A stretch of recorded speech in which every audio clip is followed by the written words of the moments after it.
folks, and welcome back to another episode of the Third Impact Anime Podcast. My name is Austin, and I personally would like to see a Gundam anime that takes place entirely on the bottom of the ocean. I think that would be pretty interesting. Now, I haven't seen all of the Gundam anime out there. In fact, in the grand scheme of things, I've seen relatively few of them. So if this already exists, I do apologize. But I think that would be neat if we're talking about like Gundam shows in different interesting biomes or something like that.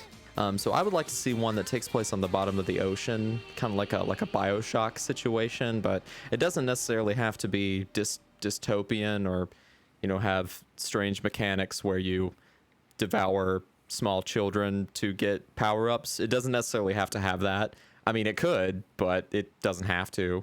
That would certainly be an interesting choice, but that's the kind of Gundam series I think would be interesting. I am Bill, and your kind of thought made me think, has there ever been like a steampunk Gundam? I think I'd love to see the mecha designs from a steampunk aesthetic for Gundam.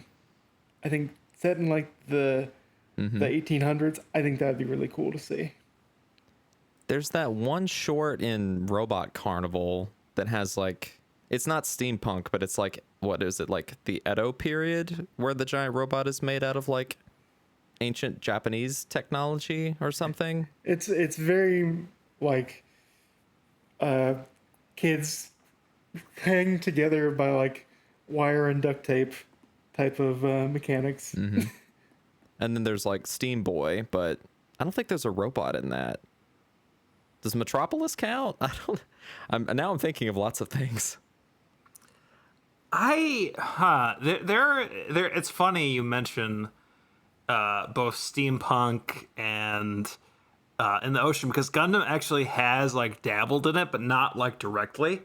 For as far as like on the ocean, the first 10-15 minutes of G Savior starts in an ocean, like an ocean lab, like a sea lab underneath the water, you may even say.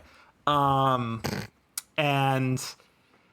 Turn A Gundam, even though there isn't any specific steampunky machinery, it takes place in something of a alternate 1910s kind of setting, where you have like classic European early cars, like early roadsters, biplanes, and it's like juxtaposed next to Sid Mead designed mecha. So it's like, it's that those okay. Like, people might like G Savior if you like Stargate SG-1, but that's about it. Turn A Gundam is kind of a classic. And hi, I'm Coop. I know a thing or two about robots on occasion. Oh, hi, Coop. Welcome to the podcast, or welcome back, rather. Thank you for having me back. And this is actually the first time that you've been on the show. You were on our Animazement episode again just recently. It was nice to see you in person yet again for that convention. It was a really good time. But this is the first time we've actually had you on the show to talk about an actual anime and not an anime convention. Yeah, no kidding. Yeah. Like, it's kind of funny because I think before we got rolling on the record, I was thinking to myself, oh, I do a lot more like talking with people who like anime than watching a ton of it these days for pleasure more than any of that. Because let me tell you, when you do a bit of work in anime, whether it's writing for ANN or doing the back of box or whatever they need you to do over at Discotheque or Animigo, it's like half the time you don't watch stuff for yourself, and then when you do eventually, you're like, oh, I don't have to write about this, thank God. Because I was watching, I'm just trying to think about this last season, I was watching G-Quux week to week, which is funny because we're talking Gundam today. That's the new Gundam. Yeah, and I ended up writing about it on This Week in Anime on occasion too. So I wouldn't necessarily count that as a pleasure watch. I think the closest I've gotten to that recently is I've been watching through a bit of a show from 10 years ago. Big shock. The last show Umetsu did, Yasu Omi Umetsu, creator Kite, Wizard Barristers, which is like this action legal drama where it's like modern day Japan, but wizards happen to exist, and there's like lawyers that it's a crime procedural, and it's got Umetsu's like signature sleaze all over it, but also it's like it's kind of relaxing and nice, and I kind of every once in a while you just want to throw on a procedural because it's easy and you don't have to think super hard about it. Yeah, I remember when that came out, and I was a little bit disappointed at the time that it was. And I'm legitimately not just making a joke here. I was a little bit disappointing it wasn't Wizard Baristas, because around that time, I think that was when I was working at a coffee shop, and I was just like, "Aw, man, missed opportunity." But that's really my my only frame of reference for remembering that show. But yeah, 2015, huh? Well, cool. Well, welcome back to the show again. I know you kind of touched on a couple of those things, but for folks that may have missed your other appearances on the program, where might people be familiar with your work? Yeah. So as I mentioned a little bit, it's funny because we just talked about Umetsu a little while ago. On This Week in Anime, it's a weekly column. You get 2 shots of it like espresso every week.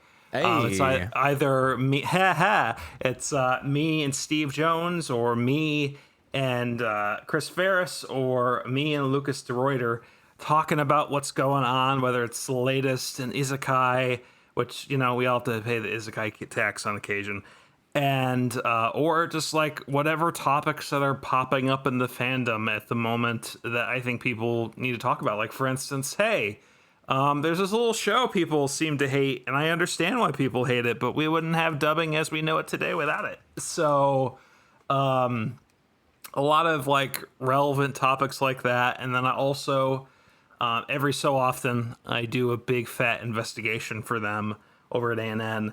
Last thing came out near the end of April was I spoke with librarians from across the country about the current book banning situation that's going on right now, and also how that specifically affects manga, and also the worries about that, and the just kind of centering librarians in a conversation in which they're often not the people who are being talked to.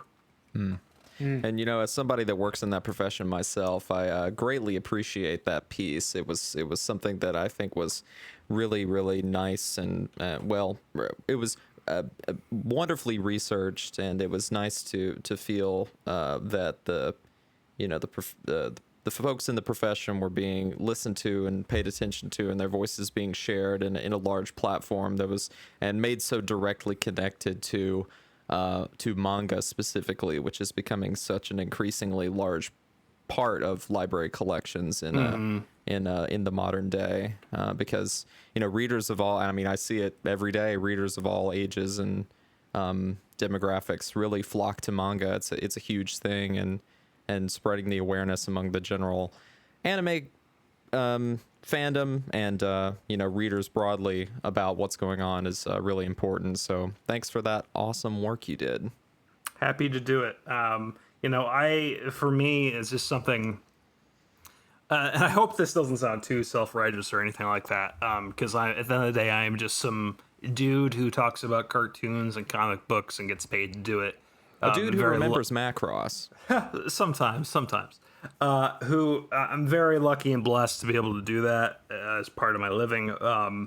But at the same time, I'm just like, I don't do something super important in the grand scheme of things, but whenever I can use what I do to use my platform to give a platform to other people, and also try to make things a little bit better, try to make at least a little bit of change through these cartoons we all love and comic books we all love, I think that's very much well worth doing. Absolutely. And it does not go unnoticed or unappreciated. I will say I look forward.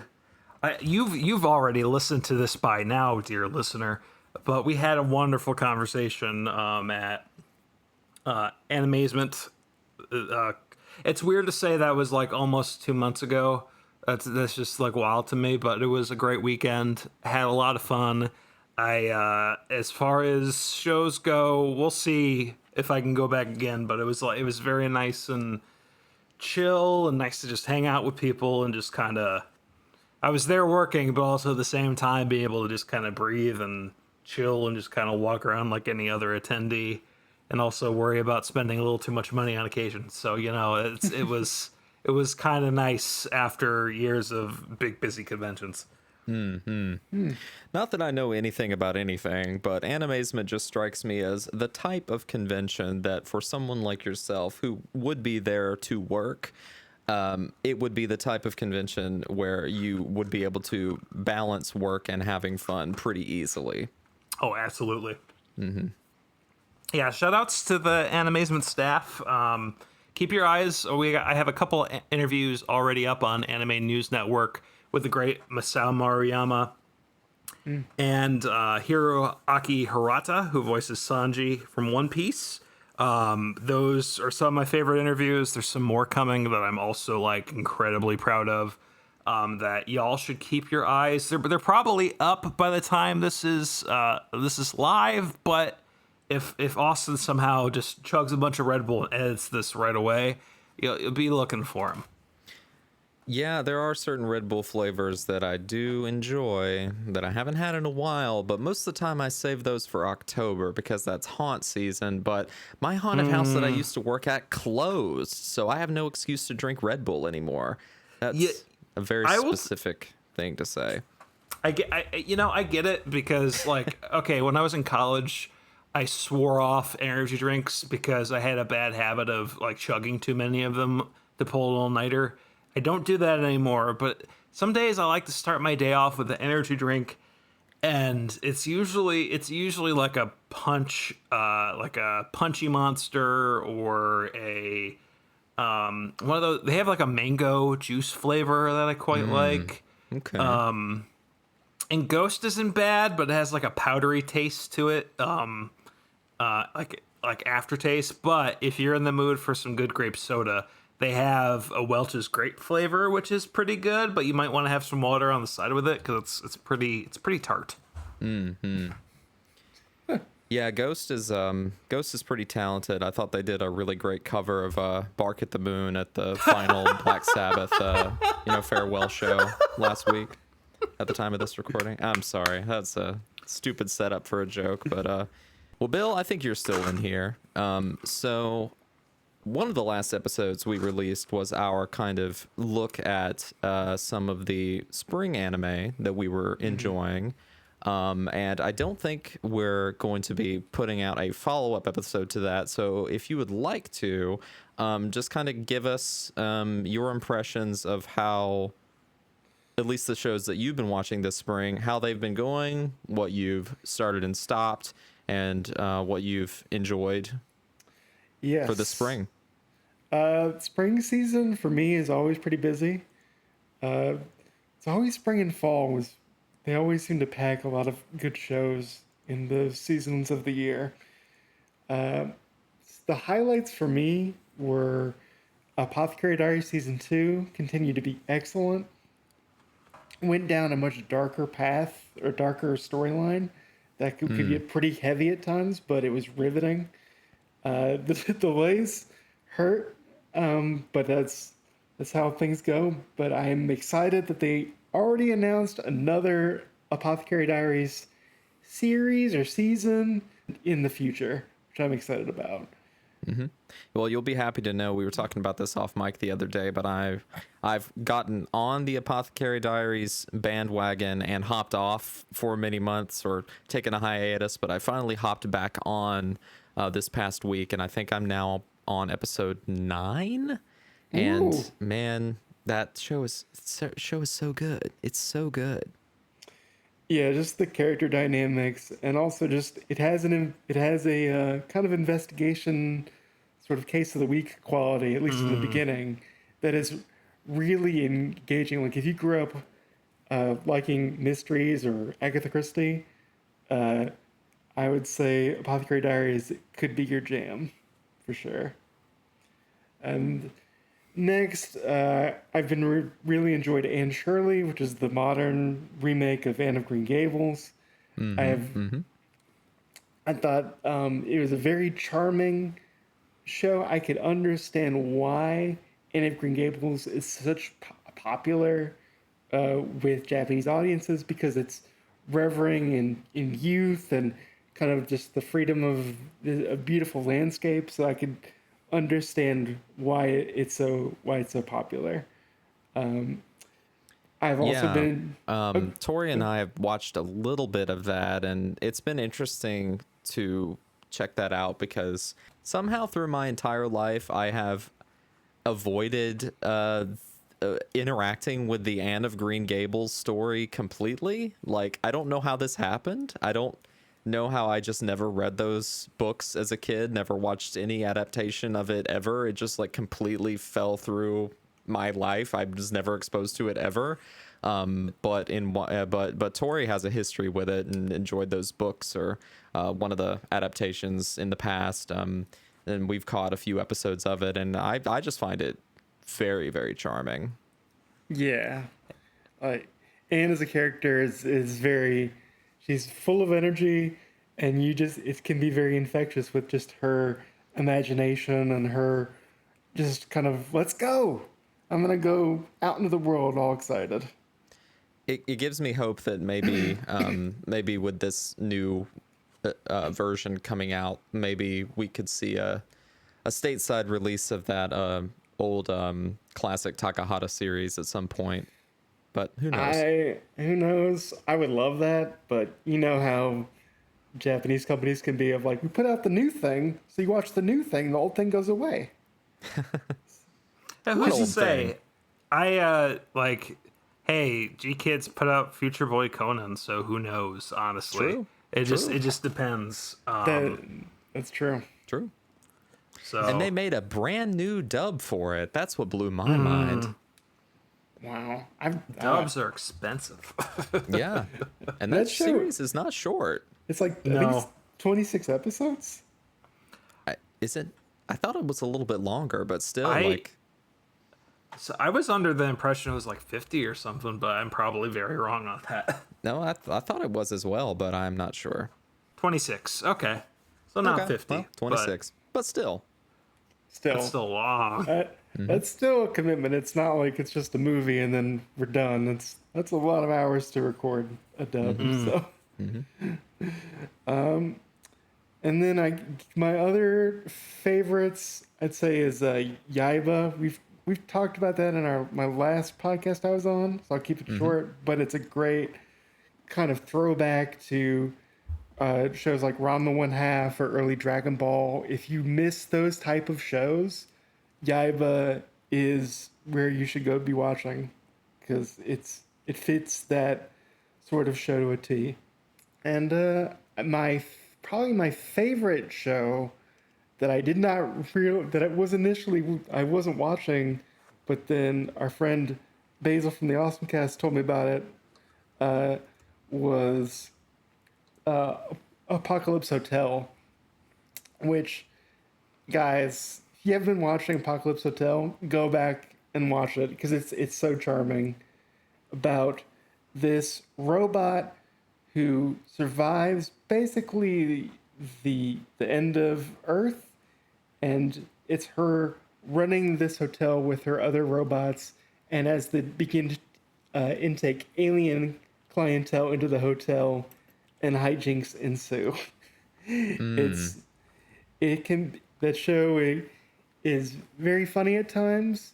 It's also very sweet, and it's also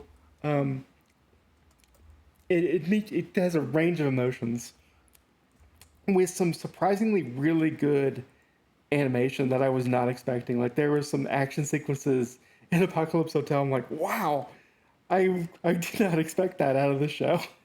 The way you're talking about it, I had to look it up so I'm not butchering the name. But it kind of reminds me from how you describe it, Bill, is kind of like Yokohama Kaidashi Kiko a little bit.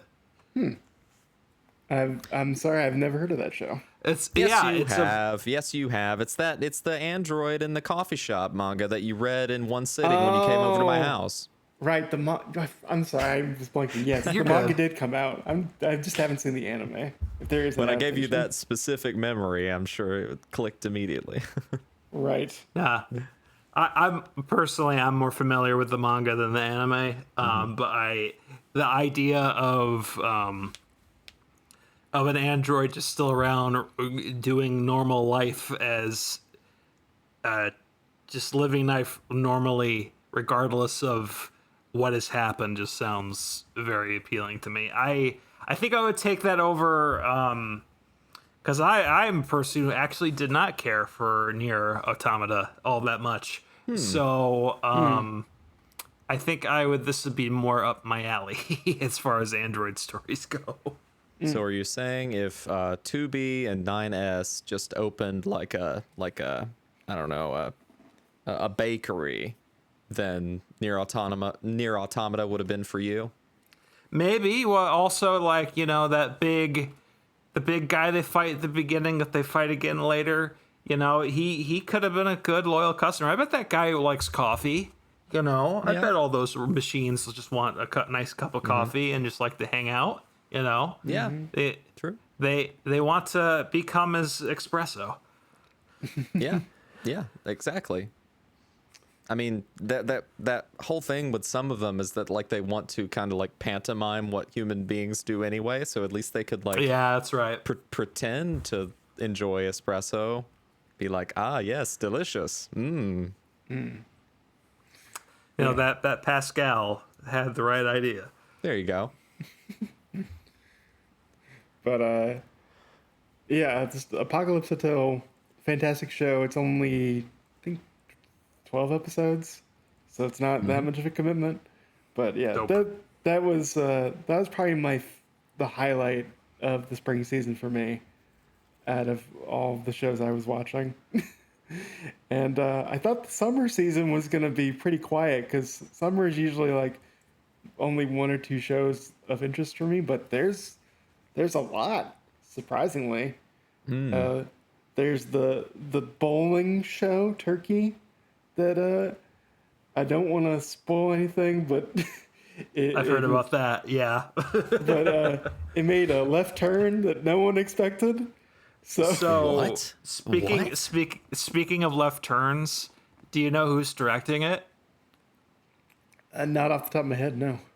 It's the director of Momentary Lily. I don't know this one. I mean, I know of Momentary Lily, but what? Explain to us idiots. Why is this funny? It's a Gohan's joint. Oh no! No.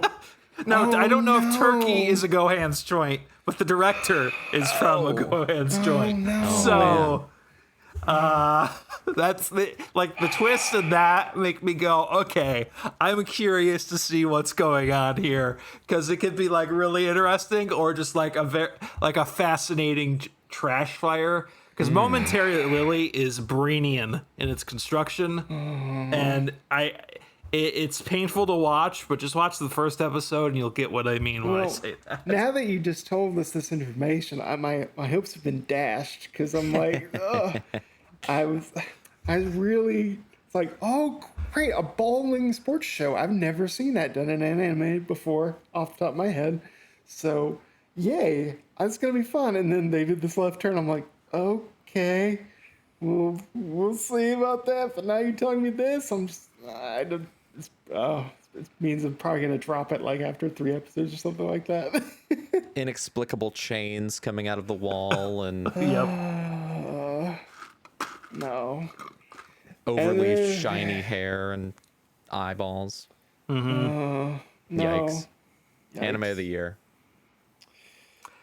I will tell you, since since you mentioned wanting for something steampunky, Gundam-y to a degree, Bill.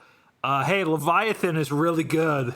The newest joint from Studio Orange and Cubic Pictures. Ooh, orange. Yeah, it's really good. It's really good. I don't want to give away stuff on it, but it's an alternate World War I story. Ooh. Where it's like the German powers, Austria, Hungary, all of them, they use like bipedal tanks, and they're called the Clankers. And then you have like the Triple Entente, so like the UK and its allies, and they have like these biomechanical, they're mostly like genetically engineered super animals, and they're called the Darwinists because Darwin, yeah. But like there's it's a clash between these groups during World War I, and it's I like it a lot because I feel like if I try to explain the world setting and all that a lot more, it's just going to get a little incomprehensible. If you want to hear a comprehensible take from me on this, I have a review up on ANN. But I was really, really blown away by it. I think it is. It has some issues here and there with the animation every so often, but I was able to look past it because I think at its core, it's a very solid, very streamlined, good war story. That it starts World War I, and yes, it gets a little more future conflicts afterwards, but it's just really good, and I really liked it. So is this World War One in like aesthetic, or is this like supposed to be like, no, this is an actual like literally World War One, but there just happens to be robots and stuff? Yeah, this is literally World War One, but just if technology was just a little bit different, a little more messed up. Okay. If Charles Darwin's research got weirdly experimental. And if the Germans said, we're not making tanks, we're making robots now. Well, that sounds like a ton of fun. I definitely will check that out when it comes out. Yeah. Cool. But yeah. Yeah, I'd be interested in giving that a look. But anything Studio Orange can do to not make another season of Land of the Lustrous, am I right? We got to do like another Beastars season instead. How about like 5 more seasons of Beastars? Well, they're almost done. Like whenever that second core of that final season comes out, that'll be it. Yeah. So it's that, and then they have Stargaze, Trigun Stargaze.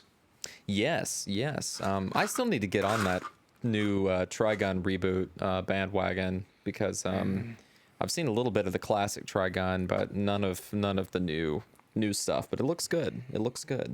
It's excellent. I think it was easy to miss because it came out during the same season as Witch from Mercury. So people's attentions were obviously drawn elsewhere. But that show I'm really fond of. I look at grabbing the Blu-rays every so often, but I am like hesitant to because there were a handful of reports that the audio just didn't work on the first round of Blu-rays that were going out, and this was just as Crunchyroll started to rev up putting Blu-rays out again like a year or so ago. Around the same time they put out those Witch from Mercury Blu-rays, which do not have any subtitles for any of the signs on screen or any of the phones apparently. Great.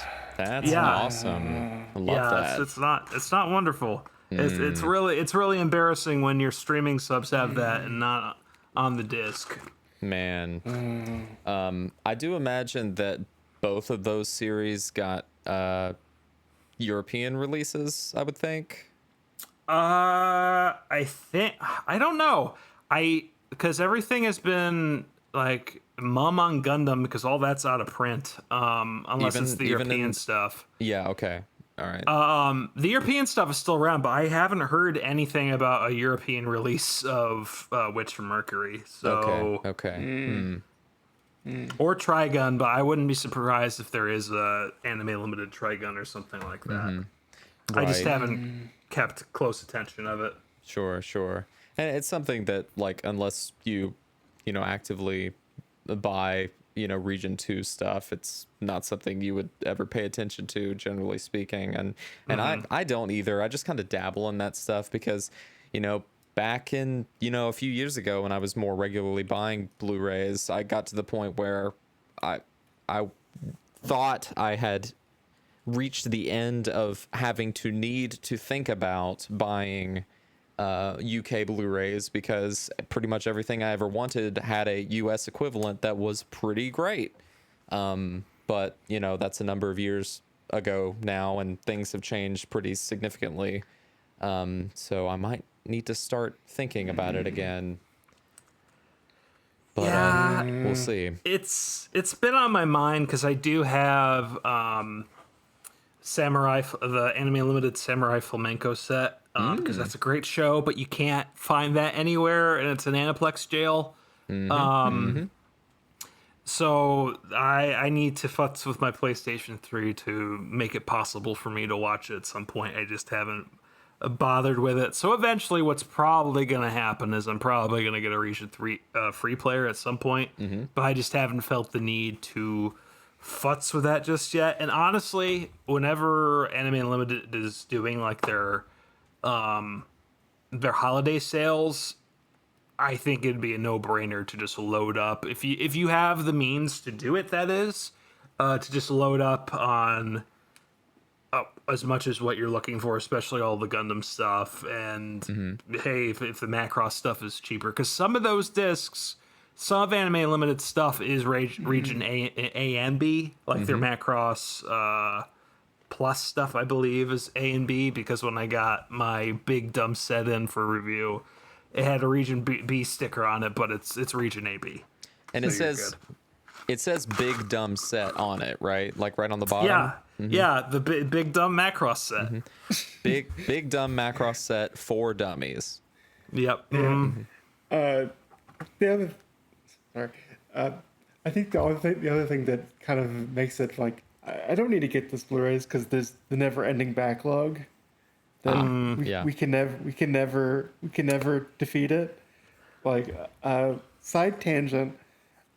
I've said I was gonna watch Equux for the spring season, but hot take. While I enjoyed the theatrical screening, I think the theatrical screening threw me off because we had that 2-week period where they were just showing the material that was in the movie release. And then I was like, oh yeah, I'm going to get back to that. And then I never did because I'm like, you get into the habit of like, okay, I need to watch my shows for the week. But because the movie release happened and they threw me off by that 2 weeks of stuff I had already seen, it didn't get into my weekly watch habit. Whoops. Yeah, whoops.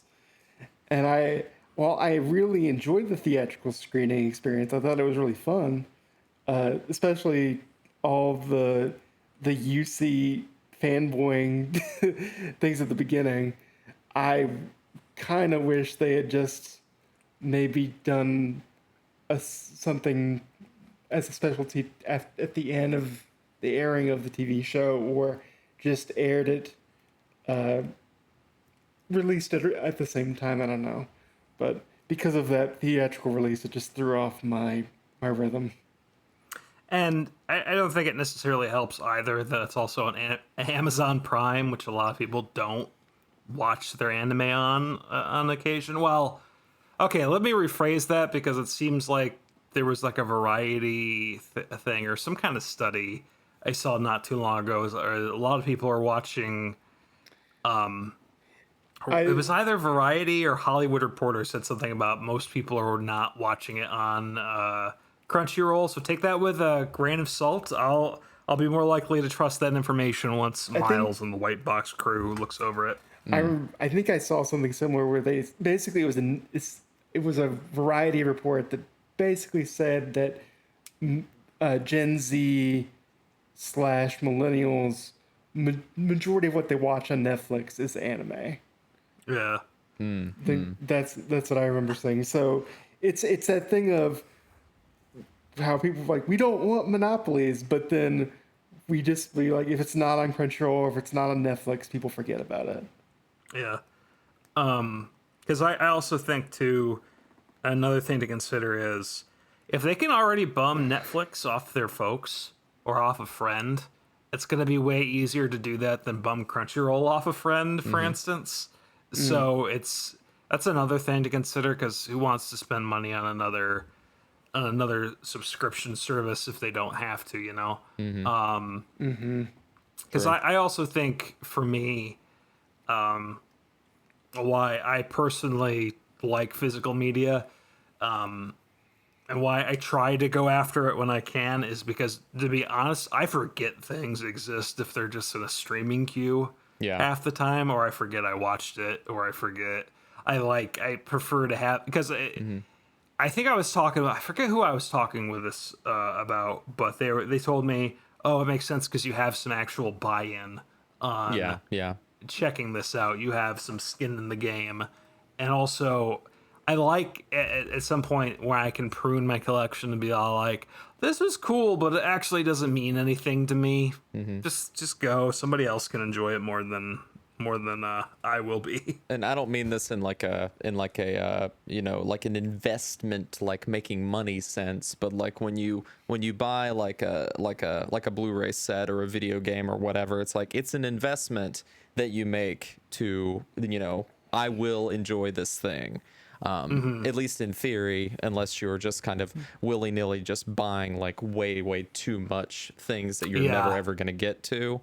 But if you're intentionally buying something with the intent to consume it, watch it, play it, what have you, it's just like, you know, the act of, you know, spending that much larger sum of money comparative to a, you know, a streaming subscription. It's just like, I'm really putting my money where my mouth is on this one.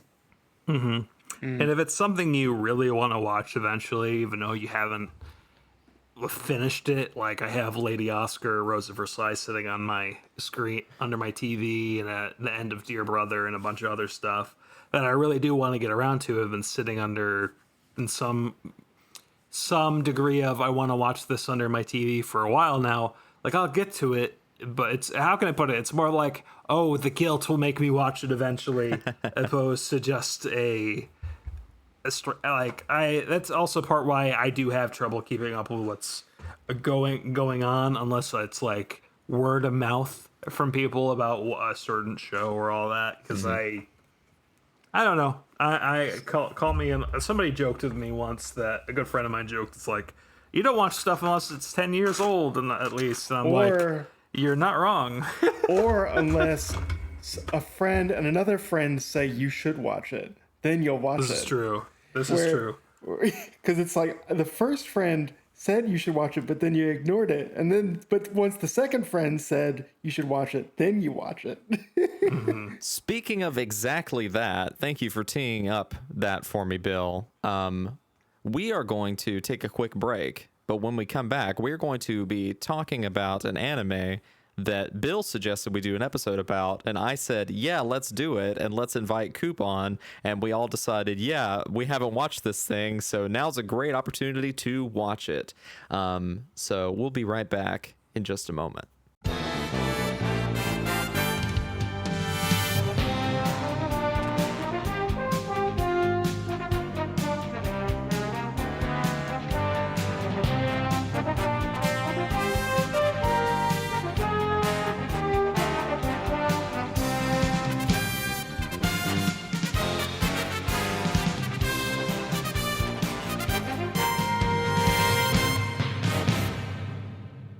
Okay, so I don't think we ever said, of course, people will read it in the description of this episode, but I don't think we ever actually said what this episode was going to be about, because we just got too far along in the enjoying, you know, the wonderful conversation about Japanese cartoons. On this episode of the podcast, we're doing something very, very special. Not only has Coop returned to us, but we are going to be reviewing our very first entry of the Mobile Suit Gundam franchise. Third Impact Anime as a podcast has gone on since 2017, and in this entire time, we've never talked about a Gundam series. Frankly, none of us are gigantic Gundam fans. I would say some of us are more Gundam journeymen, at least for myself. Like, I've just kind of been dabbling in Gundam over the last like decade or so, but that's probably one of the primary reasons why we haven't gotten, reviewed any Gundam up until this point. I would say I think us starting with this particular series is incredibly random.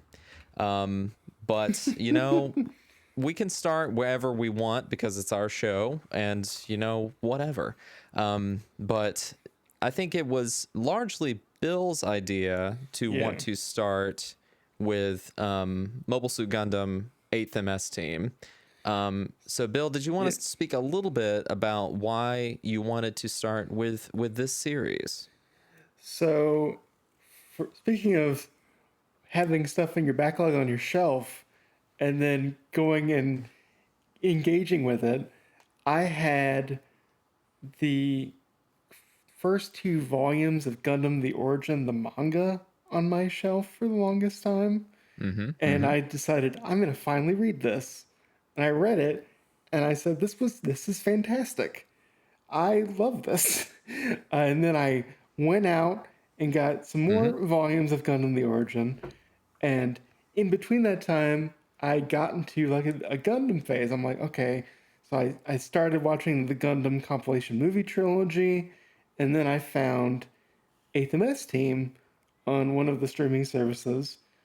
And watching it, I found it was pretty standalone. Like, there's some UC adjacent things that are involved with 8th MS Team, but you really don't need to know that much compared to other UC stuff, where where most UC stuff kind of gets mired in its continuity.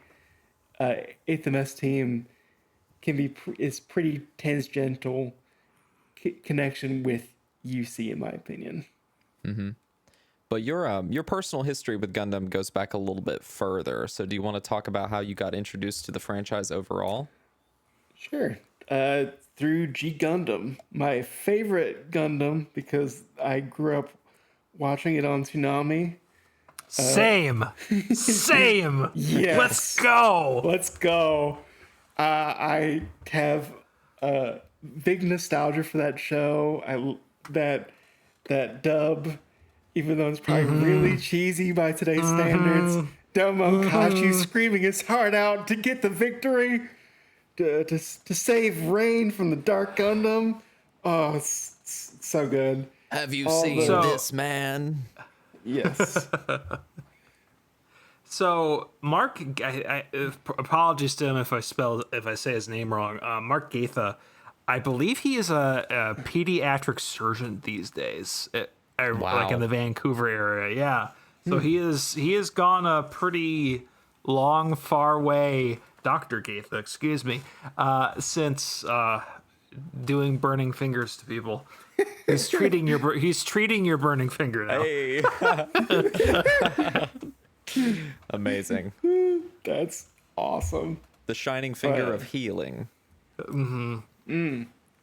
But yeah, so G Gundam, that was my big nostalgia show. I never really connected with Gundam Wing, and so Gundam is like kind of was ephemera to me besides G Gundam for the longest time. And then, as I said earlier, I got into the Origin manga earlier this year and just started to devour it, going, more, give me more.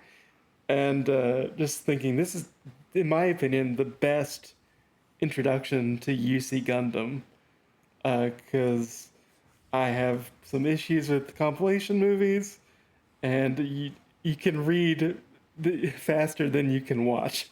Yeah, I would, because I've seen I've seen about half of the show, and I would tell you just to watch that over the movies, because the movies are like the trilogy is like broad strokes information, but it's like the dry textbook version of Mobile Suit Gundam that also makes Yeah. Amuro look very unsympathetic the entire time, because especially like in those movies, Amuro just comes off as like a little punk, and I can't stand him. But in the show, okay, I can understand, because you see a lot more how he's being pulled all over the place during Right. all this shit, that it's a lot more relatable and understandable. They- And the they- movie just isn't. They have time to breathe and kind of show more sides of the characters. And also, unlike other compilation movies where it's like the Aim for the Ace movie, that movie looks gorgeous. So you're watching it for the animation. The Gundam compilation movies were basically just reusing the TV animation, so it doesn't look that great. It's okay, but you're not watching those from an animation perspective. Except for the third one. The third one, it's been a while since I've seen it, but that third one, it's pretty spectacular from what I remember. Yeah, I definitely remember, because I've seen that trilogy as well, and I've watched a little bit of 0079, the original TV series, but only like part of the beginning. I definitely remember the third movie standing out as being the best one because it was the most visually interesting, but the first two definitely feel like, these are just kind of cut together, compilation films. I enjoyed them, but I mean, they are what they are. They're no Macross Plus movie edition, which is like probably the best version of that kind of thing. Yeah, I'd have to agree with you on that, because Plus Movie does a great job of reorganizing all the footage they had into a very deliberate story, rather than trying to fit everything in there. Like, I think of the first Macross Delta movie. Whoa, that's one of the worst compilation movies I've seen in a long time, because they're trying to put 26 episodes into one movie, and it just does not work. I don't know. When we get to I want to talk about how the compilation movie for 8th MS Team. I think that's probably much worse because of how much they cut and the animation shortcuts in that movie or in that compilation. I'll be honest too, when it came to Miller's report, I was kind of just skipping through it to find the new bits of animation with Miller, because I think it's an interesting way to frame your compilation movie. But at the same time, I'm just like, there's something better you could have done here. It could have been taking place. What they could have done, make it take place after the series, and Miller is doing her report on everything that happened. That's how you do it. That sounds so much better. Yeah. And Miller is like a cool character, and she kind of gets short shrift. Like, there could have been a lot more interesting things with that. So for me, 100% agree. my Mobile Suit Gundam fandom trajectory is really kind of goes back to when I first saw Gurren Lagann back in I would say early high school. That was my first giant robot thing, and then getting into Gurren Lagann really got me into the whole Gainax anime sort of dynasty, and went back and watched Evangelion, and from there went back and watched Gunbuster and watched Fooly Cooly and stuff like that. And watching that stuff, you inevitably you keep hearing Mobile Suit Gundam come up in conversation over and over and over again. And around the Gurren Lagann time, I also checked out stuff like Eureka 7 and Code Geass and just other sort of 2000s era non-Gundam giant robot stuff that all owes a lot to Gundam in many ways. But I didn't start really checking out Gundam until much later in college, and then it was just kind of dabbling. Like, I had watched a little bit specifically because I was working on a panel about Shinichiro Watanabe. I watched a little bit of what is it, 0083 Stardust Memory. Yeah. Like pretty much completely without context because I found the DVDs at like the used bookstore and was like, you know what? I know Watanabe worked on this. Let me pick these up, watch some. I don't really care about knowing anything or understanding what's going on, but let me just check some of this out and see what's happening for the sake of, having a more firm, knowledge base on, Watanabe's, anime history. So I watched a little bit of that, thought it was pretty good, but a little bit incomprehensible at the time. Haven't really gone back to it since then, but over the years between that time period, I found ways to kind of, pick at Gundam here and there in a very kind of slapdash kind of way. A friend of mine introduced me to the Origin anime, which is very different than the Origin manga, because the Origin anime is actually like the Origin because it takes place all like before the events of Mobile Suit Gundam, mostly following like Char and Sayla as like children and how they end up where they are in the original series. And I watched that series and I absolutely loved it. Like that was after I watched that, I was like, okay, I'm a Gundam fan now. I like this franchise. I like the UC. I think I'm here for this. And then I've just kind of been slowly finding other little places to enjoy the franchise along the way. And then I watched Witch from Mercury last year. I've watched some of the other OVAs from around the same time period as 8th MS Team. Like I said, I watched a little bit of Stardust Memory like way back in the day, but I also watched War in the Pocket like a couple years ago and really enjoyed that. So I've just kind of been in a very, very meandery and very like stupid way getting myself through this franchise very, very slowly, but enjoying it nevertheless. I'd have to, like, as we established earlier, I think how I came into it is a little bit of both you and Bill Austin. Because again, it was G Gundam that started things off for me. I do remember Gundam Wing, but aside from a story with stepfather getting punched out by somebody trying to rob my mom's car on the same day Endless Waltz came out. This is a long story. Check out Giant Robot FM for that. We will make sure to put a link to that episode in the show notes because I got to listen to that. Yeah. It's really been spotty because I remember after G Gundam they aired SD Gundam and I watched all that and really loved it as a kid. But it was spotty too. Like I watched a little bit of Double O when it started. Watched a little IB. Like I dabbled here and there, and I think started paying more attention to Gundam properly after I met our mutual friend Maddie, who a big secret you couldn't tell by their username. It's like they like Gundam or something. They might really like that Gundam show. The rumors may be true. Potentially. Palpatine has returned. Somehow. But yeah, it's mostly like through that, and also my friend Dylan, who I do you remember with. He is a big Seed head, and like during like some of the rougher Aren't those parts called, of lockdown. saplings? Sorry. That's good. Thank That's you. good. Thank you. We were watching Seed Destiny just to make the time pass, and it's a bad show, but it's a fascinatingly bad show. So I've watched a little bit of everything. There was a bit there where Right Stuff, rest in peace, sent me Blu-rays their way to take a look at. Like I watched Gundam Age that way.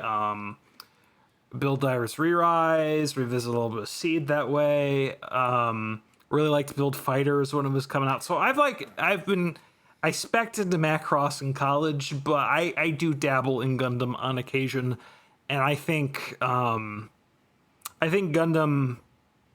Gundam works really well when Gundam gets out of its own way. That being UC reference, like we were talking about G-Quux earlier. Here's the thing. I think G-Quux works great as a meta commentary on the shadow of the original Gundam series, but it doesn't do a lot of favors for its own cast of original characters in the process. But it's still worth watching. I just think I think personally, I think we need no UC. The people just. I think Gundam's at its best when it's free to use the framework of the original series, but it's not married to so much lore and so much extra details you need to look into, or a bunch of other shows. Like, people can jump in and on whatever at whatever time, and they're usually good about like letting you know exactly just what you need to know.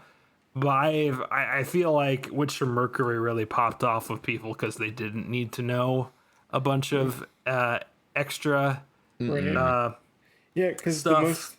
the most popular Gundam things, at least here in the West, are Gundam Wing, G Gundam, Witch from Mercury, which were all non-UC related things. Yeah, and IBO going seemed into to at least kind of be popular Yeah. at the time. Yeah.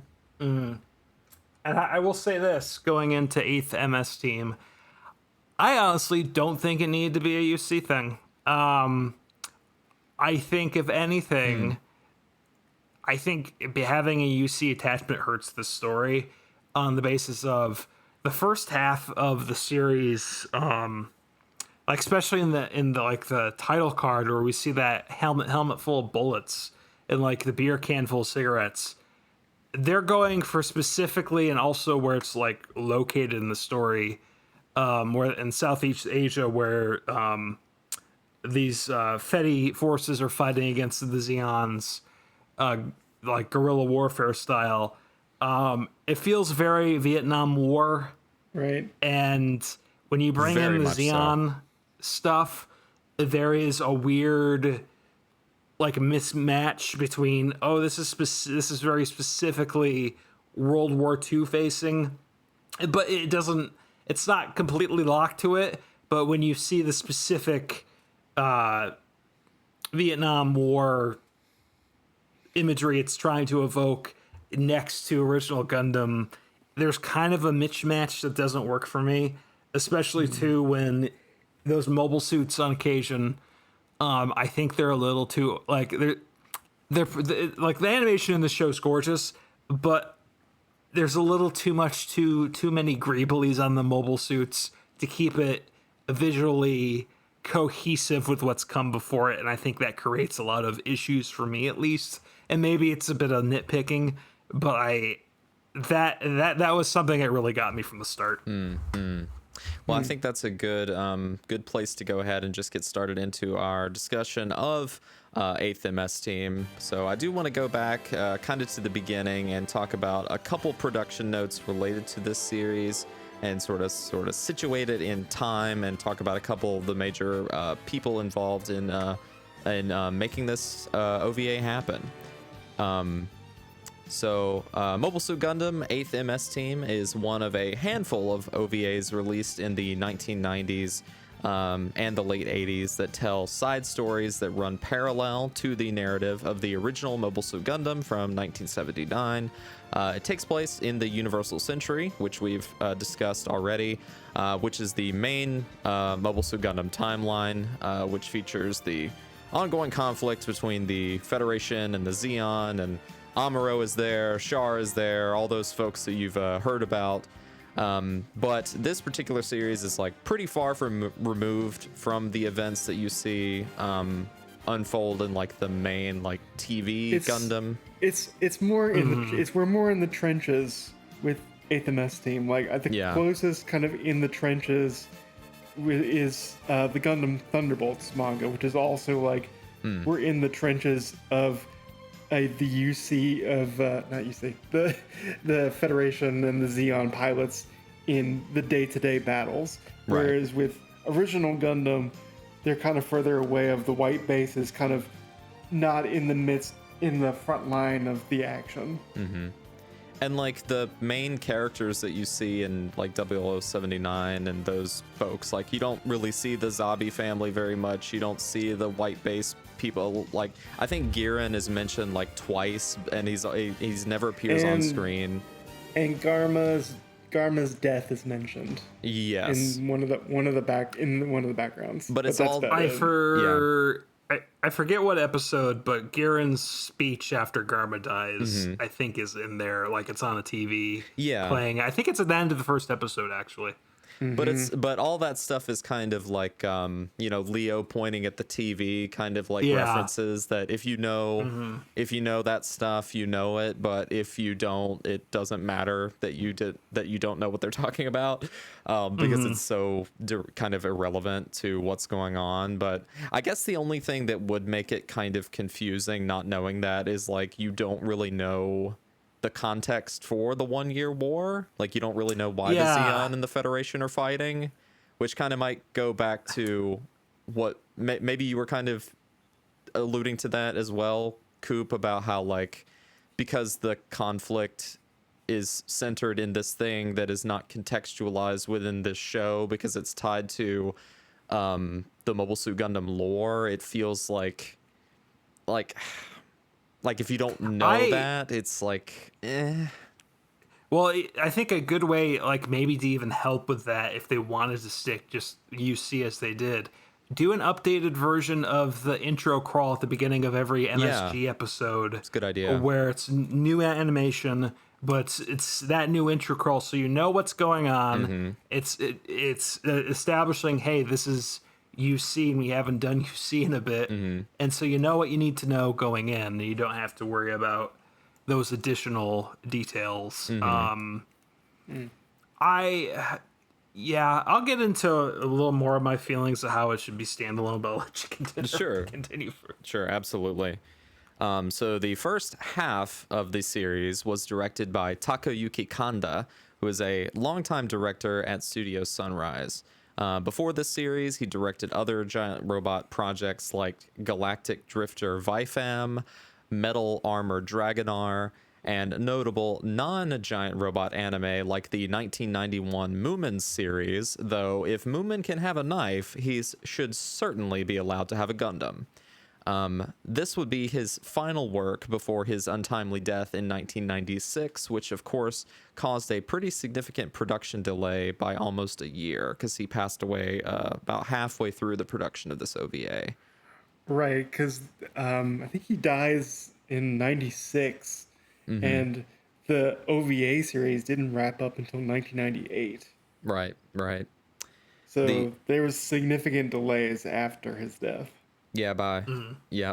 The second series director was Umanosuke Ida. He started his career working on Nausicaa of the Valley of the Wind and Lupin the Third Part 3 back in the 1980s. He would go on to direct the 90s Devilman OVA and serve as the chief director on the original Hellsing anime and work on a number of Sunrise productions in various roles, including Cowboy Bebop, Gao Gaigar, and The Big O. He would actually also pass away early in life in 2010, also mid-production on a series. And his longtime friend and mentor, a unknown anime director named Hayao Miyazaki, read a eulogy during his funeral. Boy. Music was composed by one of Bill's favorites, Kohei Tanaka, who has a ridiculous... The GOAT. Yep. He's so good. Sorry, just he's amazing. And when his name pops up, it's like he did the music in Gunbuster. He does the music for One Piece. Oh, he's so good. Absolutely. And I think to me, the music in 8th MS Team doesn't have any like specific tracks that really stand out, but the music as a whole, as like a complete piece, really worked for me. For me, I think the thing that gets me is it works really well for, it's one of those soundtracks that works really well for, diegetically, but it doesn't work if you're, because you'll want to listen to the Gunbuster score Yes. or the Sakura Wars score on your own time. You'll want to listen to those. It just, for me, it didn't. I also, I'm going to put this on my brain. I think for me personally, whenever you put Kohei Tanaka's name on something, I think for me there's some outsized expectations on that, because you just think of like Sonochi no Sadame.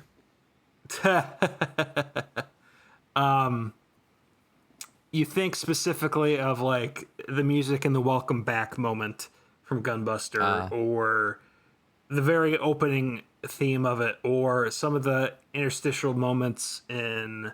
There's a really good musical number in Gravity Rush 2 that he leads off. Like, there's a lot of specific moments that come back to mind with his music, and that's not as much here. When I feel like there were I think it's less him and it's more of I don't think he has as much emotional peaks and valleys to work with here, to put it there. And the show doesn't really put the music forward. Like the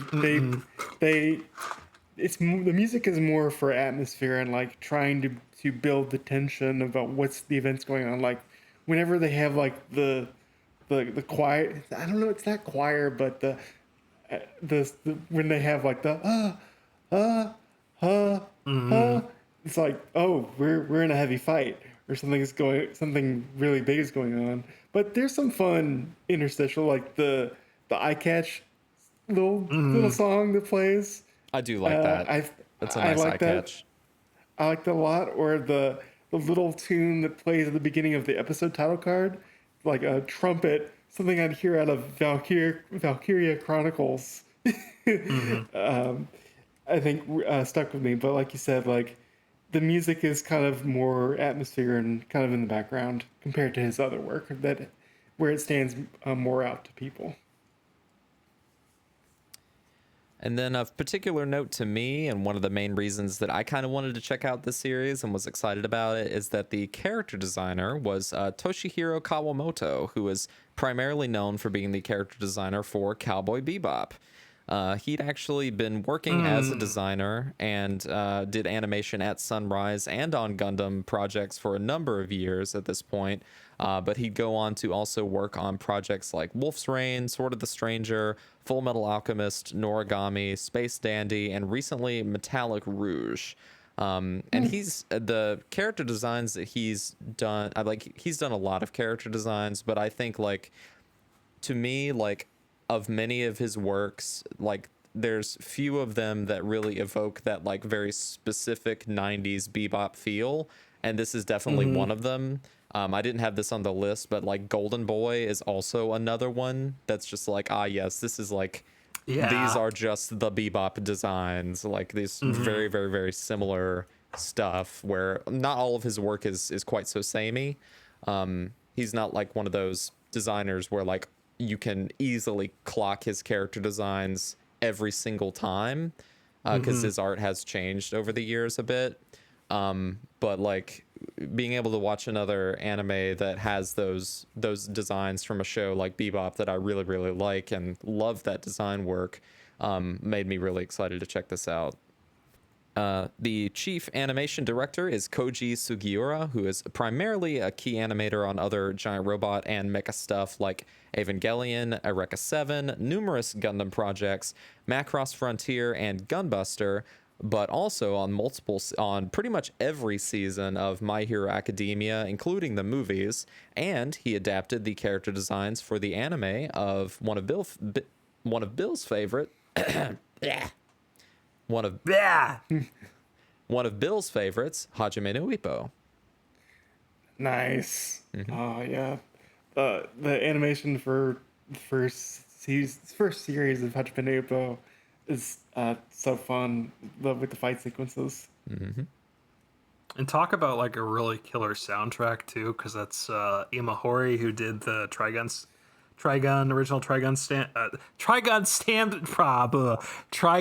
soundtrack, It's Yeah. it rules. If people are like, man, that opening to Trigun is so good, can I get another song like that? Go check out the third opening to Ippo, because it's basically it's like there's your other Trigun song is the third opening to Ippo. So that pretty much does it for like the main members of the crew that I wanted to talk about. I'm gonna skip over doing any of the cast this time around. We typically do that, but just because of runtime this time, I want to make sure we have enough time for a discussion. I'm not gonna do any of the cast this time around, but generally speaking, the broad synopsis of what 8th MS Team is about. This series takes place during the events of the One Year War, which is the central conflict of the original Mobile Suit Gundam series. It's a battle between the Principality of Zeon and the Earth Federation. They both have giant robots, but only the Federation has Gundams, which are special giant robots. How am I doing so far, guys? Is that true? So far, so good. Gundams are like robots, but they're special. They have particles. Minosky particles, Yep. I believe. This has been going on for a while, and Commander Shiro Amada is being sent to Earth along with his subordinate, Mikhail Ninarich, to command the 8th MS Team in Southeast Asia against the Zeon fighting there. On the way, the ship... Like, basically it's the equivalent of Vietnam. We are in PT boats. We got Clearance Clearwater Revival playing in the background. Absolutely. Buffalo Springfield. It's Fortunate Son. it's kind of a lot of the vibes of the show, aside from the main plot, are very much like Gundam meets Pat Labor meets MASH, if that makes sense. Yeah, absolutely. So on the way there, their ship is attacked, and Shiro goes out to fight the enemy in not in a mobile suit, but in one of the little ball things, because he's very sure of himself in this moment. He goes out to fight the enemy, but I think it kind of ends up in a standstill, and they both get stranded out there with no power. He saves Sanders, who is a member of the 8th MS Team unit, and basically the ball gets damaged so significantly enough that he is to abandon the ball, and basically is floating out in space amongst the debris of ships. And so is the Zeon pilot, which I'll let you explain. Yes, so out in the wreckage and the debris of the battle, he gets stranded alongside a Zeon pilot named Aina Sahalin, and despite the two of them being on opposite sides, they kind of work together to find a way to get unstranded and contact their respective sides, and through working together, they kind of instantly fall in love, and they're smitten with one another, and they both eventually are rescued by their respective sides and go about their way. But that's sort of the central setup of what unfolds over the course of the series from there. Eventually, Shiro does land on Earth and meets up with members of the 8th MS Team, which is a ragtag crew of many characters that we'll get into. Many of them quite fun, if I did think that some of them were a little bit underdeveloped, unfortunately. But yes, that's generally where we are at the outset of episode 1. And I would say the show is divided into two halves. One half is the first 6 episodes are very episodic, kind of 8th MS Team going about their business in the war, and then once we get to the second half, it's very plot heavy, focused on the relationship between our two leads and the trials and tribulation of that relationship. So, tossing it back to you, Coop, I'll just open it up very simply. What did you think of Mobile Suit Gundam 8th MS Team? Bill, I agree with you on the two halves part, because I think that second half is actually the stronger part of the show. But it's the first half, it has everything based off of is it's stilts. Like you're building a house on uneven stilts. to me, and this is why. Because I didn't dislike the show, but I didn't particularly love it either. Because the thing is, the key of the show is that core romance between Shiro and Aina, and that does not work for me. At least that's what the show really, really wants the key for it to be, you know? Yeah, it doesn't work because that the first encounter I think is handled well, but after that basically I think those early episodes, what they should have done more is find more excuses for Shiro and Aina to bump into each other. Yes. And develop that relationship over time. By the time we get to the very ending of it, it's like, okay, there's more stakes when the Feddies start investigating Shiro for potentially being a Xeon spy. Like there's more reasons, there's more connective tissue to understand, like, okay, I get it. And they actually love each other. It's not just, I love you so much. You helped me with my hands when they were frostbitten, and I love you. It's like, it's a lot more. There's just a lot more they could have done with that to sell me on that relationship. Because I think there's a lot of half ideas I think 8th MS team is rolling with here. And this is the first half idea we see, is that there's this relationship that transcends both sides of the fighting. Show me more of that rather than three encounters. I want to see more of, because when they meet together for the second time after a battle, before they go into this mountainside and the frostbitten hands I joked about happen. Like they switch really quickly into being friendly after realizing who each other are. Very, very quickly. And I think there need to be some more time for that, or like or the idea of, oh, do they need to put on a show for their respective sides? Like a little more tension in that, like make me believe the relationship a bit more. And secondly, you mentioned those underdeveloped characters. And like I think the side character I ended up liking the most, and let me bring up his name, and he's not even a member of the squad. Is it the old man? No, he's cool, but it's Norris with Xeon. Because Because at every turn, Norris is like, yeah, this shit sucks, and I have to do what I have to do to keep my people safe. Like, it doesn't... This shit, this stupid giga weapon doesn't matter anymore. I need to try and get people safe to a safe place. And people just keep, like... There is, with how things go, there is, like, a cruelty of war aspect to it, but I don't care enough about these characters, and the characters don't sell me enough on it. Like, Norris sells me on it.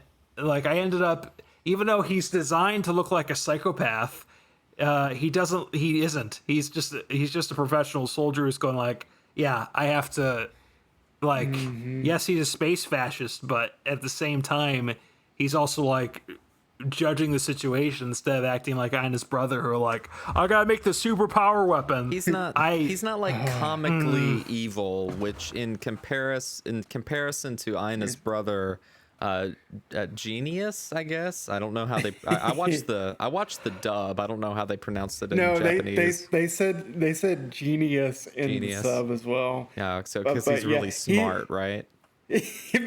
Well, he just becomes like. Maybe it was the Gundam checkbox of like, okay, we can't get ESP in here, but we need to have a crazy Gundam character because that's what's expected of Gundam, is a character goes crazy, right?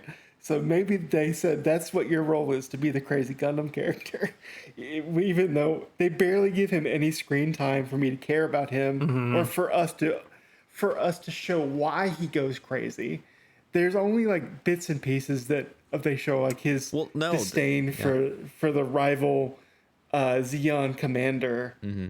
But other than that, he barely gets really any screen time. They do tell us why he goes crazy, because Aina says, you're doing this because you have mommy issues. Like, she basically like flat out says that, which like I mean, call me crazy. I'm not a screenplay writer. I'm not an author, but I feel like when you're supposed to, convey, that truth about a character in fiction, you're not supposed to just say it. You're supposed to maybe show it or indicate it or something. You mean they're not so subtle when they say that his mega device is the shell? I think his sister says it's like, you've basically created the shell. The iron womb. You've created an iron womb. I wrote that down specifically.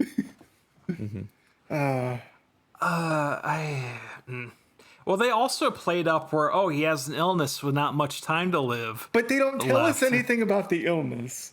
They just we see him coughing a little bit, but he's from his character design, he's like, this guy's super fit. He's working out. I don't see how he's sick. I think they don't necessarily need to tell us about the illness, but show how it's like because he doesn't have much time left, he's making more and more radical, unhinged decisions. Right. Because he's all like, "Fuck it, I'm gonna die." Well, they don't show the illness affecting him that much. A show I watched recently that's not an anime, but that conveyed that extremely well was Arcane. I don't know if you guys have watched that recently, but there basically is a character that is kind of that character arc of being a very, very, very smart, intelligent, scientific person that has a chronic disease that keeps playing with technology to improve his condition, and flies a little bit too close to the sun and things like that. And having recently watched that versus the character that in Genius that is like the bad the half baked, the quarter baked version of that kind of archetype is it's quite stark to see.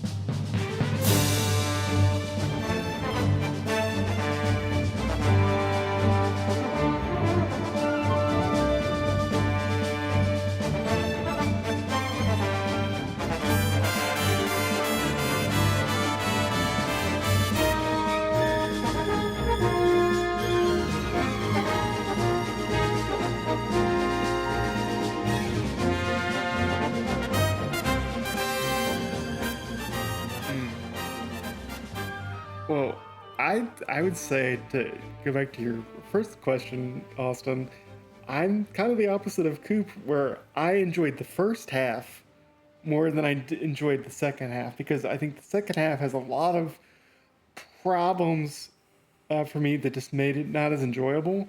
Like Coop was saying, I feel like the romance between our main two leads is underbaked. They needed more time to bump into each other, because it doesn't make sense that they just bump into each other twice and on the second time they declare their love for each other, and our main lead, Shiro, becomes a pacifist that just wants to no longer fight, which frustrates me, because Gundam constantly reiterates to you as the viewer, the pacifist character is stupid. They don't know what they're talking about, and they just keep hammering home like, your pacifist ideas are dumb because you get taken advantage of. Like the whole episode 8, when the kind of mercenaries, Xeon mercenaries, come to the village, the gorilla village where Kiki lives, and he's like, "No, stop, don't." I'm like, "What are you talking? You should." It makes sense of why they're fighting. Their leader that's led the village for years was just killed. They think they killed these militia people killed him, so they're going to fight no matter what. So your plea for saving him, or for not killing people, is going to fall on deaf ears. Or when he gets court-martialed and people just snicker at him and just start laughing at him openly of his wanting of pacifism, and just say, what are you talking about? Because if we are pacifist, we give the enemy advantage that they will take advantage of and kill us. We cannot just put our guns down in the middle of this battlefield and give up. And I want to reiterate, I don't think pacifism is bad or anything. I'm just saying the Gundam franchise as a whole, and this show too, constantly reiterates to you that pacifism is an idiotic, dumb idea, and it doesn't work. And I think that's what it says to me. And just a lot of things are just underbaked. Where I kind of wish either they had the central plot of that romance going through the whole show, or they stuck with the first half where it was like fun, episodic, where we're a small unit and we're trying to go out day by day. Like the second episode where they're like, we're on patrol and we gotta go protect our area and we gotta fight the Xeon, and just seeing Amada kind of adjust as the commander, I mean, like, okay, I'm no longer in space. I have to adjust to my environment. Mm-hmm. I thought was really interesting to see as a viewer. Yeah, I'm kind of with you on that one as well, Bill. That I think the reason why I am mostly fine with the way that this show opens is because the way that it opens is like, I feel like your opening is only as good as your I guess your follow through. But had the follow through been different, I feel like how do I put this? So I thought that the way that the show gets set up is like a really interesting idea, and I don't actually think that the romance setup in the beginning is that far-fetched. It's not so over the top. I think it gets over the top when we get to when they're stranded on the mountain. Yeah. That second time. I think that's when they really I agree. jump the shark for sure. Yep. Because my big thing is, I like that first episode setup. It's just they don't build on that as much as they should have. Correct. Right? But also another thing we have to consider too, given the show had basically both halves had two different directors. There's probably a lot of behind the scenes and a lot of stuff that who knows what the fact that, like, thinking about the fact the show got finished is probably a miracle in its own right. I could totally agreed, and that's definitely something to consider, why it ended up the way that it is. And it did have multiple screenplay writers as well. I think a new screenplay writer came in at episode 10 and finished out the series. So who knows what it would have been like had it been the same director-writer pair through the whole thing. Probably would have been very different. And also limited to just, the 12 episodes as well, or really kind of 11 episodes to tell the main story with a single, epilogue. But Bill, I don't know how much I think the show was really painting Shiro as a pacifist that much, because I don't think he ever is. There's never really a moment to me where he's not ever. He's not in the first half, but then I don't think he ever is ever. I think he not exactly. I think he's not a pacifist, but in the sense that he's sick of, I mean, maybe just through his through being grinded down by the brutality of war, and his infatuation, his love for Aina. He realizes, oh, this is all so ridiculously pointless. Why do we have to keep fighting this stupid, dumb war where the only thing that happens is people die and they, it doesn't matter. We don't see him being grinded down and just kind of worn down by the war, though. Like, I think we do. Well, I think we do to a degree, and also there's a lot of stuff that happens off screen that we don't see as an audience that probably you can think of on top of that. Because I think when it comes to Shiro and talk of pacifism and all that is, by the time we get to the attack on Kiki's village, the thing for him is, he doesn't want to kill people, but he realizes there are situations that are do or die. He doesn't want to do it, but more people are gonna die if he doesn't. Exactly, pretty much. And like kind of that episode is kind of him quickly realizing that, unfortunately, due to the circumstances. And he's very quick to pick up that bazooka and hide under the ground and hit that Zaku in the crotch, which I thought was actually kind of a funny sequence. Yeah. A very, very dark episode, honestly, but a funny bit in that episode. I think that's the best episode of the show, personally. Because it does a good job of actually following through on some stuff they built up with Kiki and her folks, and also the general signal of a change in the routine they've become used to on patrol. I also think this moment would have hit a lot harder if that day-to-day stuff, if this wasn't a 12 episode series, say if this was like a 24 episode series, and then this episode just randomly pops up out of nowhere and the whole status quo changes. Yeah.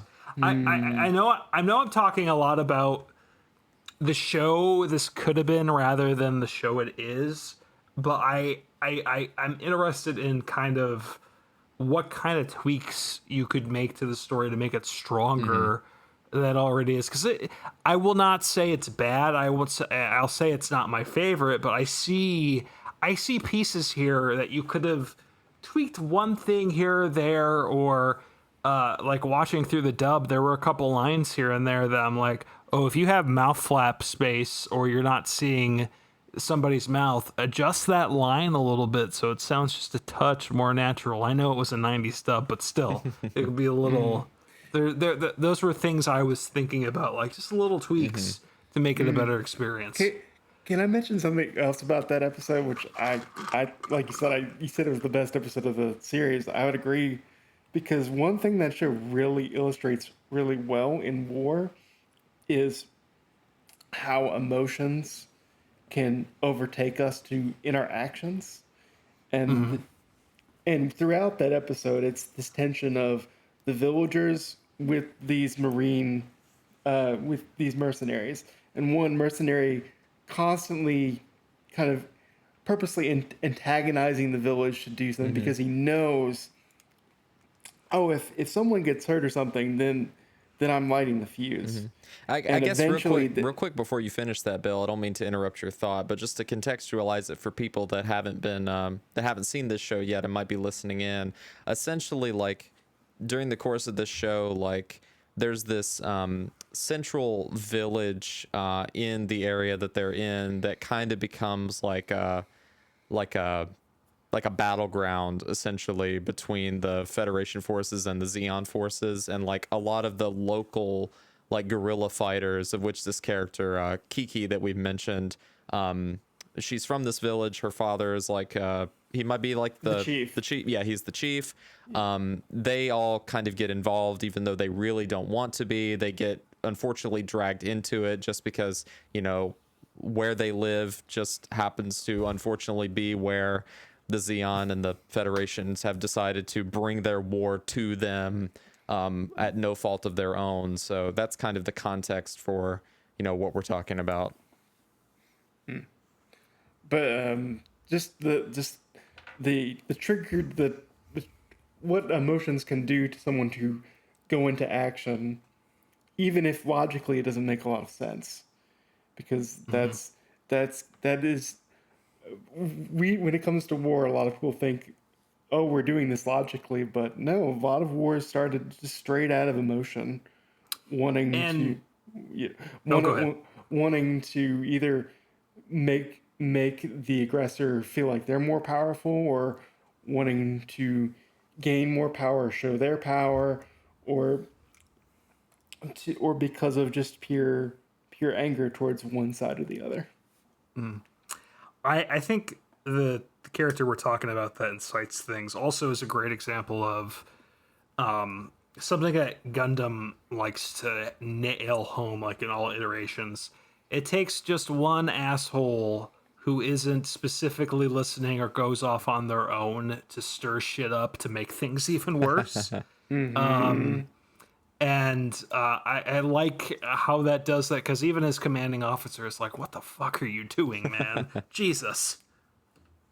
Right. And you see that it's not quite the same thing, but you see like an interesting dynamic at play of that later on, which I think is one of the best little dramatic pieces of writing that I really enjoyed about the later half, which I compared to the first half, I did not enjoy the later half nearly as much. But one thing about the second half that I did like was about how, like, so the Federation forces, they discover the Zeon's base, right? Where they've got this super weapon that they've been developing, which is like the Upsaris, which is this, I don't know what you would call it, this like gigantic Zaku, like this big, It's like a mega weird beam thing. But it's like it's the mega beam that they get to supercharge.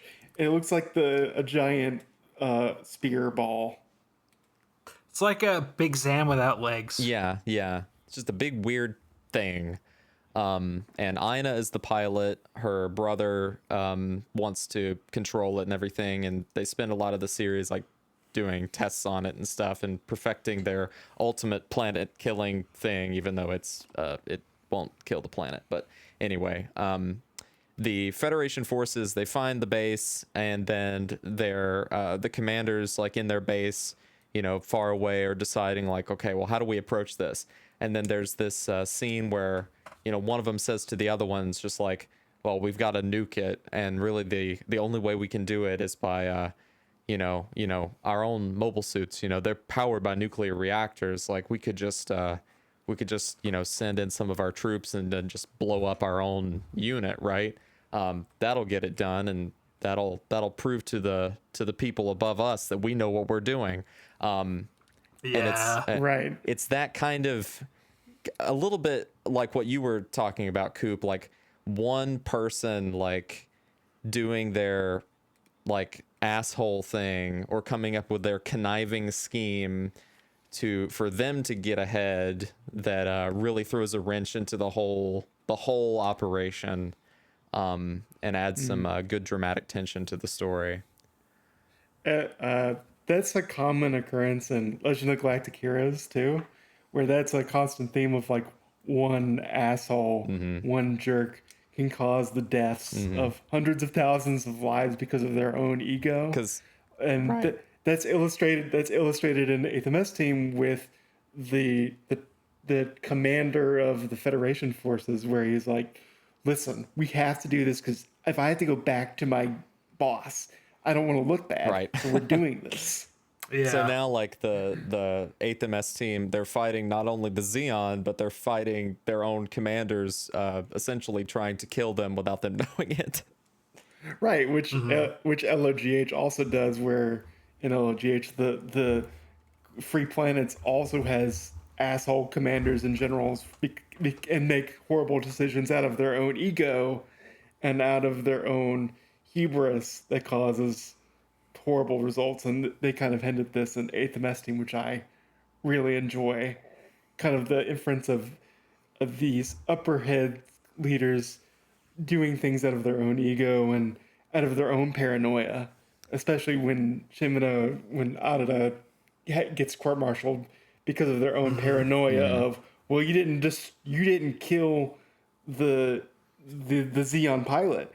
We saw that you didn't save the experimental weapon that we could have taken back with us. So because of that fact, we don't trust you, and we're really paranoid about it. Even if there's no hard evidence behind it. But thankfully, this is a work of fiction, and people in positions of power in the real world would never make decisions based on ego and hubris. That would never happen. That's so funny. You're so That funny. only happens in fiction. Thank goodness. But kind of That's going. a good laugh. Yes, kind of going back to my question from a couple minutes ago, talking about the 8th MS team, the team itself. I know it seems like you guys would agree with me that a lot of these characters feel a little bit undercooked, but what are our thoughts on these characters, our main, cast that we follow through? My big thought, two thoughts. Everybody likes Karen because she punched people. She does. She's a tall, strong, red-headed mechanic lady. She's like Vasquez from Aliens. Yeah, Kinda. yeah. I'm surprised nobody did a Colonel Sanders joke. Colonel Sanders. Oh, I see what you did there. Very good, very good. I mean, his look just kind of defies anything that would ever make me think of the Chicken Man. So like that didn't even cross my mind. I was only thinking about because I was like, when was KFC in Japan? And I'm like, oh, they've been in Japan for 20 years by the point this show yeah, long got going time, almost. long time. So, and I have a feeling they probably, if I was working on a cartoon and joking around with my friends about a character, I would probably have to have somebody come in and tell me, we are not calling him Colonel Sanders. Stop. Though between War in the Pocket and 8th MS Team, we do have a Bernie Sanders, so That's that true. That is a win for Gundam. But yeah, I mean, for me, the characters, they all have like little splashes of things that I think in other contexts, in other scripts, in other longer shows, might have been really great. Like we mentioned Sanders, like there's that whole thing where they're teasing him about like, he's cursed. Like they start that off in the first few episodes. I'm sorry.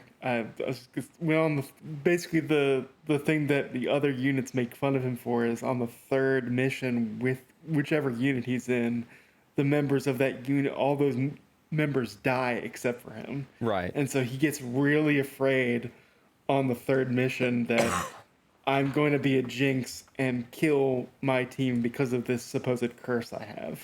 Right, and that's kind of like an interesting idea that they do like a little bit of stuff with, but then it feels like Sanders is not really a part of the story anymore until later on they talk about how like he's been tasked to, watch over Shiro after his court martial, but even then like he's not really very much engaged with the story either emotionally or practically.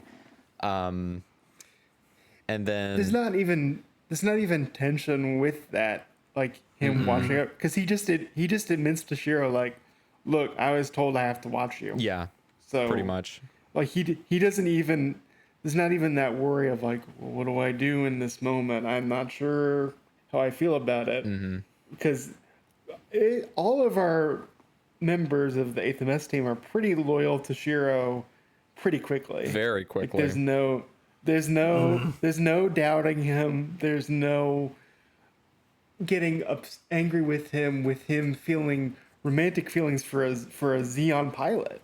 You would think there would be members of a unit that would be like, no, you're canoodle. You want to canoodle with the enemy. You can't do that. They should have had that phrase specifically in the script. You want to canoodle with the enemy?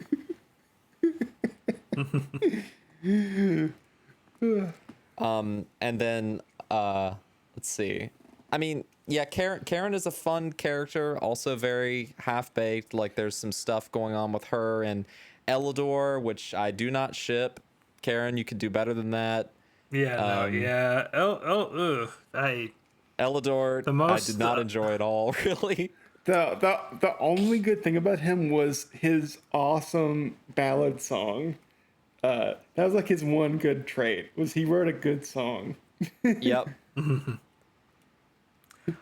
I mentioned Pat Labor earlier, and that's what I got the vibe from a lot of this crew, like being very SV2, and I'm like, but the thing about the mechanics and that crew is you get to spend a lot of time with them and get to know all their eccentricities. Not so much with this crew, which I think either there's a couple ways you take care of that. It's either you it's a longer you give the characters more time to breathe with a little more time to spend with them, or you make it all the characters like larger than life personalities, so you know from the jump who they are. Kind of like you were mentioning earlier with Vasquez and all the alien colonial marines. Like, you know who those folks are from the jump because they're very loud about who they are. And that could have helped a lot more here, because the loudest about who they are character is the lieutenant, the old guy with his cowboy hat. Right. And Elidor, but in a negative way. Or Mikhail constantly going, BB, BB, I want to be with you, BB. Which, man, what a unfortunate and sad payoff for that. Yeah, no kidding. Because essentially Mikhail throughout the entire show is like writing letters to BB, which is like his crush that he has, back home or whatever. And then in the epilogue episode, it's revealed like at the very beginning that like during the war, she like got married and had a kid and like completely moved on from him. And he's just very sad about it. And I'm just like, man, what an absolute bummer. Like, that just sucks for him so bad. Like, that's the worst. He's also...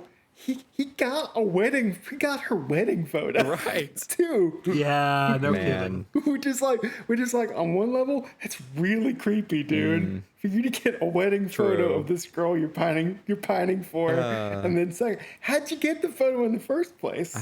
Did you go to the wedding? She probably finally mailed him back and was just like, thank you for all of your letters. I am now married. Here is a photo. Please stop mailing me. Something like that. And then probably and Mikhail is like, he's an interesting foil to Shiro because like he's a little bit more cautious, a little bit more.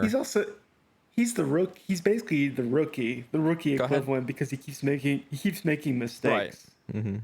That then the crew has to kind of correct him on. Like, there's at one point he gets a letter from BB being like, I want you to stop writing to me because I don't know if you'll come back. Right. And I don't want to worry about if you're dead or not.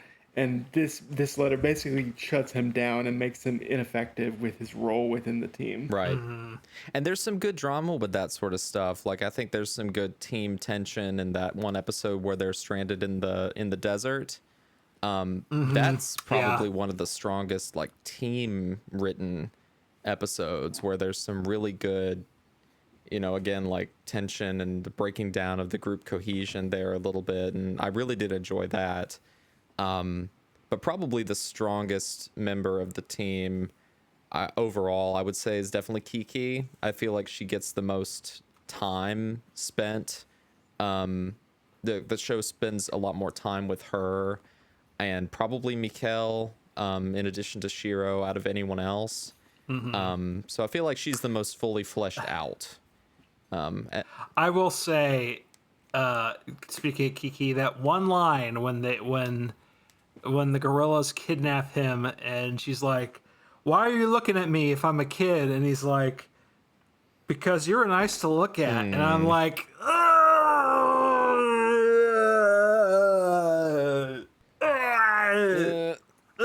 it's definitely a line from 1996, huh?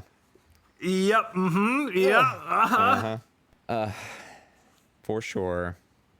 But and I think I'm definitely a bit biased in liking Kiki's character because she in the dub is voiced by Michelle Ruff, and Michelle Ruff is a great voice actress. Also Fujiko Mine in Lupin the Third. As I'm per usual, I did not do the dub, although I did do the dub for the compilation movie. Okay. But the only one voice thing I like to bring up is Karen. She is a big voice actor for me because she's Vermouth in Conan, and she's also Big Mom in One Piece, and she's also voiced Fujiko Mine in one of the other Lupin. I think it was the Fuma Conspiracy OVA. Okay. So hearing her voice was like, oh, that's cool, 'cause she's got a very distinctive voice. But how was the dub? Did it hold up? Did it feel dated? How'd it go? I I don't think it's a bad dub. It's like a solid 7 out of 10 Ocean gig, but there are some lines, like especially when Shiro and Aina are saying they love each other, that just sound really stilted and a little like, in those old dubs there's a degree of wonky you just live with and kind of are fond with, but this kind of went over the fondness a couple times. Like the only performance I really liked, again, looking up his name again, was the gentleman who played Norris. Because like that him, guy, and yeah. also like, and the Xeon Admiral who had his shirt open all the time. Those two always sounded really good. Everybody else was like flipping between wonky line reads, and also Michelle Ruff was really good, like you said earlier as well. Well, the guy that played Norris is Michael McConaughey, who Yep, he's a goat. he's fantastic. Like he excels beyond the realms of of the Ocean Group, I would say, and has gone on to do many things. I thought the dub was like fine, but as time has gone on, I've garnered a certain like affection for those like 90s Ocean dubs, to be honest. So like I really just enjoy watching them because they're a little bit stilted and weird. So for me, this was kind of like just more of that. Like, I know it's not great, but to me that's great. And like the fact that like some legitimately great voice actors are in it, like Michelle Ruff and Matthew McConaughey, is just like a nice little treat. But if they weren't there and they were replaced by people who, no disrespect, are not as skilled, I still probably would have been fine with that. True. Because I don't dislike it, but it goes just a little past on that for me. But we'll see. Maybe I'll rewatch it someday eventually, but I don't know if I will.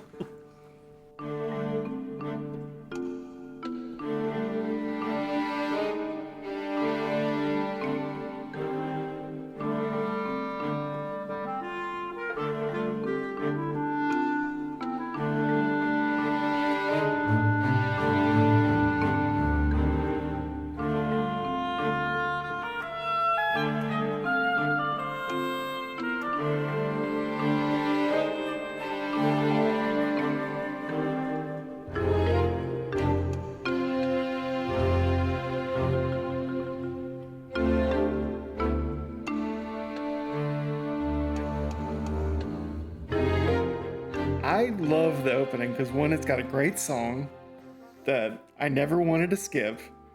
Two, I love that how with such little time, that opening shows little scenes in the day in the life of the 8th MS team. Like the little scene with them getting their dinner and it's heavy raining, and Elidor he looks at his food, he's like, oh yeah, I get to eat my food. And then once the rain hits it, it just turns the food into mush. Yeah. Just the little scenes and the use of the time of that opening to illustrate kind of their day-to-day life in 8th MS team, I thought was really cool. Yeah, I think both the opening and the ending, which the songs for both are excellent. I really like both of those songs quite a bit. I think are unfortunate kind of glimpses at a show that we could have had, maybe. I can see that. Maybe yeah. that's a little bit too mean, but yeah, I think the day-to-day life stuff is pretty charming, and I just wish that the show was a little bit more of that. But if it felt like, and maybe this was the case, maybe not, just speculating, but maybe there was some pressure to kind of, pick up the pace with the action, maybe up the stakes and not make it so pedestrian, I suppose, because it really does feel like, once the middle of the OVA really gets going, the focus of it changes quite dramatically, and we discussed that many times already. But so as we kind of get towards wrapping up this conversation, there's kind of two things towards the end of the show that we want to bring up. The fact that, like, the final episode of the show really is more of an epilogue than kind of the ending. And for me, watching episode 11 and seeing the way that ended, I was just like, you know what? I am not feeling this show. I think it ended way too abruptly.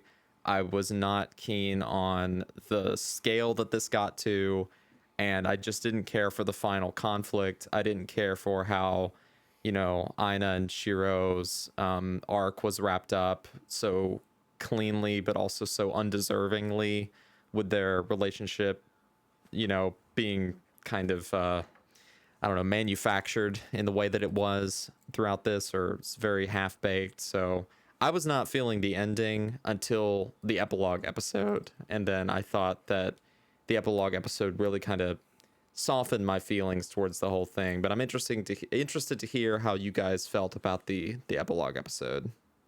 To be honest, I was not a fan of the epilogue episode. Okay, let's hear it.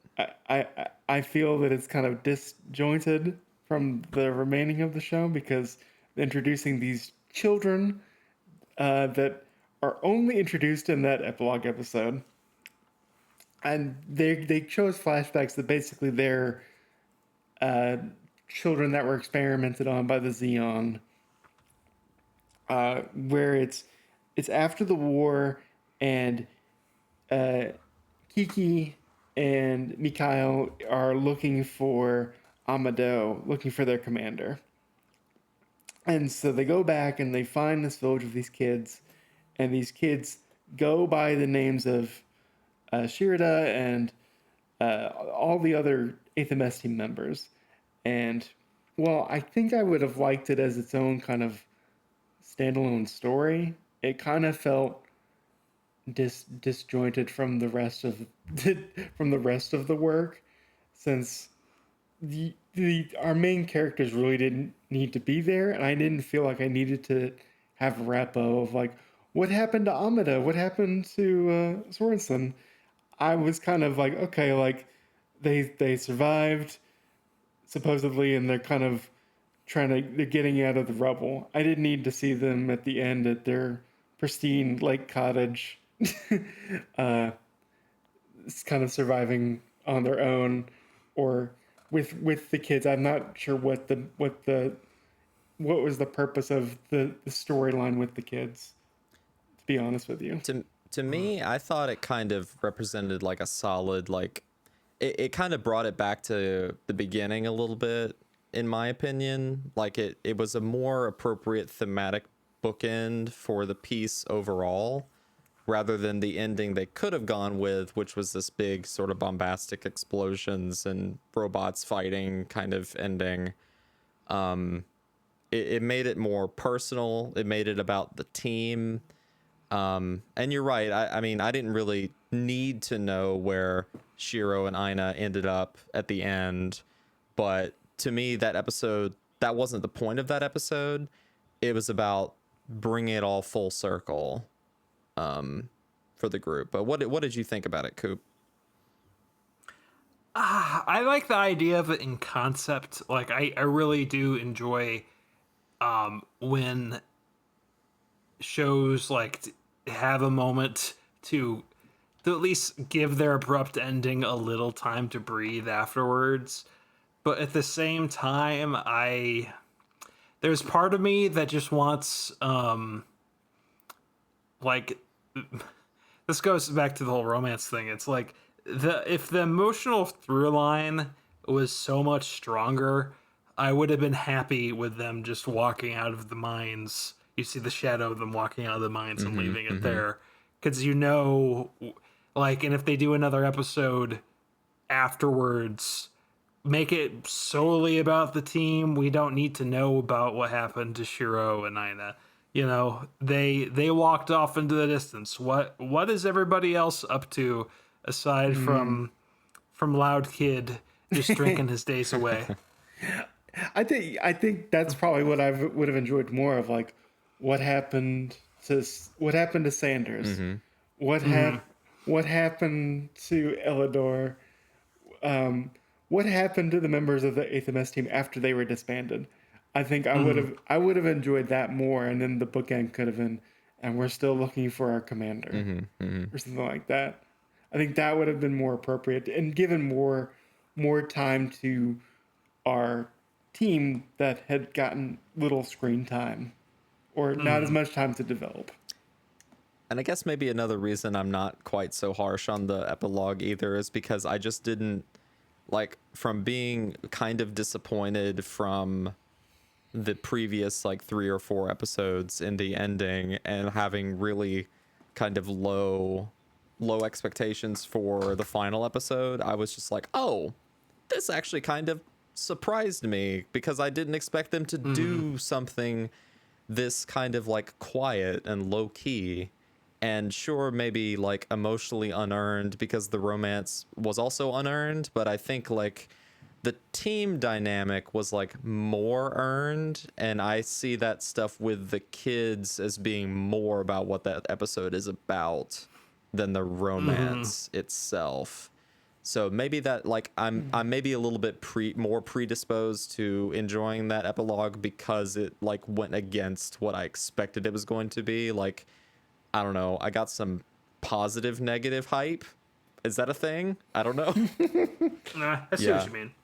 It is interesting because I remember it's interesting coming back to 8th MS because I know it's weird from what I've heard amongst Gundam fandom about it, because there's some people who are really warm on it because I saw it on Toonami way back then, and there's people who are not. So it's like it's weird because it feels like there's people who really like it because it's that gritty war story I wanted, and other folks are just like, it's a television show. Like there's, I'm curious where this sits, because out of all those 90s and 80s UC OVAs, the one I hear consistently people talk about and praise is War in the Pocket. Everything else has like an asterisk attached to it for the most part. And so far, having seen now 2.5 of them, I would kind of agree with that. Like War in the Pocket's still king in my book. But so you guys, there is yet another, I guess, epilogue to the epilogue of 8th MS Team, which is Miller's Report, which we talked about. I believe we talked about a little bit either at the beginning or maybe that was off mic. I can't remember. That was like 3 hours ago because this thing has run long. Yeah, I'm pretty sure I mentioned it near the top of the stock. But basically, the compilation, Miller's Report, is basically a compilation film under an hour where basically the only purpose for it is it fixes like some continuity questions of like, when did Elidor come back? Why is Amada still on this mission after he was put on basically leave after the inquiry? And there's basically the Miller's Report compilation solves that using mostly footage from episode 8 from the TV show with some new footage, mostly with Miller, where it's basically Miller in questioning and interrogating our main lead. Miller is not an entirely new character. She showed up a little bit in the OVA, right? No, or not is she? from what I No, remember. I don't remember seeing Okay, her. so she's No, completely she's new. Okay. completely new character for this compilation film. That also, in looking it up, this did run in Japanese theaters, so I guess it was also a good way for Sunrise to make some extra cash by running their OVA in the theater and tying up those loose narrative ends for the otaku that were probably writing in and bothering them about it. The only thing I want to talk about with the Miller compilation film is I laugh at some of the cheap animation tricks they use. Like they will just zoom on Amada's face where he won't move, his eyes won't move, but his lip flap will move, doing basically long recaps of what happened. And that's with his basically dead eyes, where it looks like Miller drugged him with the coffee she gives him at the beginning of the compilation film. And that just made me laugh. Of just like, you drugged or something? Because you're not looking too good. But no, it's just them being cheap with their animation. I didn't actually get a chance to watch this one. So did you have any thoughts on that, Coop, on Miller's Report? It's a compilation movie. We were talking about this earlier, and I think it was during the recording. I just think it would have been way better to have this take place afterwards. You do have your recap elements, but it's basically Miller doing her report and figuring stuff out afterwards. I just wish she was in the TV. Wish she was in the actual OVA, not just this. And I think just again, I wish this goes to a larger point of I wish this series was a much longer, like 26 episode show, and not a sporadic OVA series that kind of probably barely crossed the finish line with its production schedule. Right. All right, so a couple final questions as we really wrap this thing up. Coop, you alluded to the reputation that this series has as being like one of the best, Gundam things. Some people do say that. I hear this often whenever 8th MS Team comes up. Funny enough, probably my biggest exposure to this series is the fact that when you go to Lost Ark Video Games in Greensboro, North Carolina, they have a television screen that plays Mobile Suit Gundam 08th MS Team over and over and over and over and over every single day. So I think the owner might be a little bit of a fan of this particular Gundam. I will give it this. It is, the imagery and the visuals are fantastic. It's a little more style than substance, and I understand how some people can. You've heard this old phrase called the "Wow, cool robot," right, Austin? I know of it. I've heard of it. Yes. Yeah, Okay. that. We kind of. It's used in a lot of mecha spaces just to where people are distracted by the robot over the context it's trying to get to. Cool robot is cool to see on screen, but I would also, for me personally, I would like a very good show to be attached to that cool robot person. So if we're working with this meme format, so the wow cool robot, what is the bullet being shot over the person's head? What does that say on it for 8th MS Team?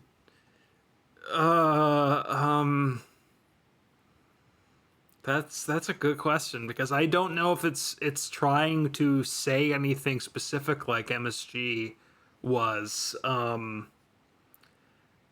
The power of love conquers all, or something. I don't know.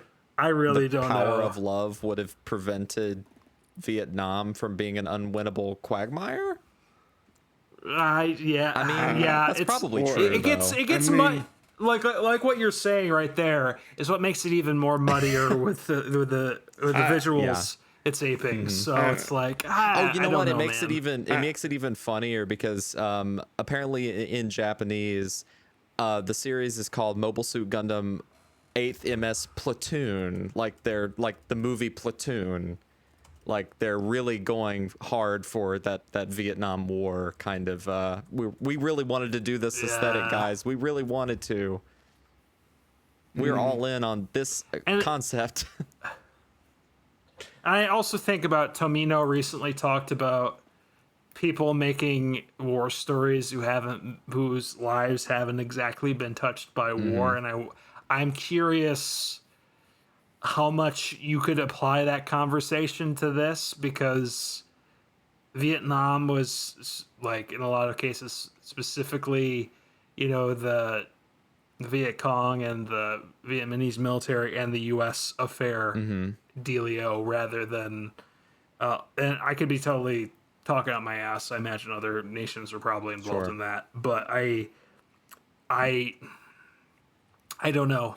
There's enough muddiness there that I'm like, because I think Gundam works at its best when talking about political situations when it's very pointed. Like G-Witch is very, we're talking about the kind of world we live in today with tech, tech bros and billionaires, and Right, it's really right. direct about that.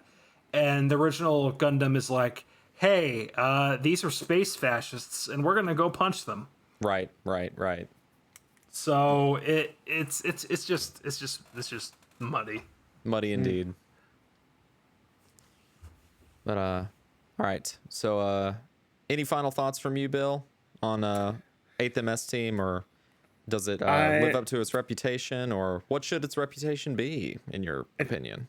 I think I had a good time overall, but I have to acknowledge it's not a perfect OVA series. I think it has a lot of flaws, but I still had a good time. And it was a wild, cool robot. I enjoyed the robot, and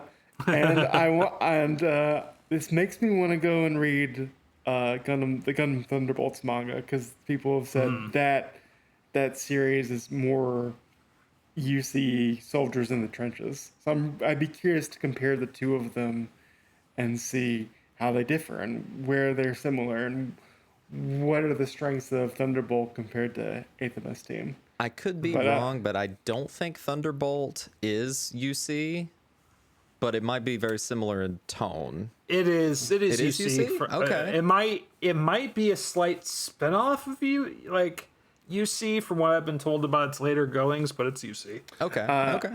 and my other little addendum is the OVA made me realize, man, I miss cell animation. Oh yeah. Like watching this and watching the new collection of Conan dub that came out, I'm just like, oh man, cell animation looks so good. How I miss you. I wish you'd come back. Yeah, this is definitely, peak 90s Sunrise production. It lives up to its its reputation. They really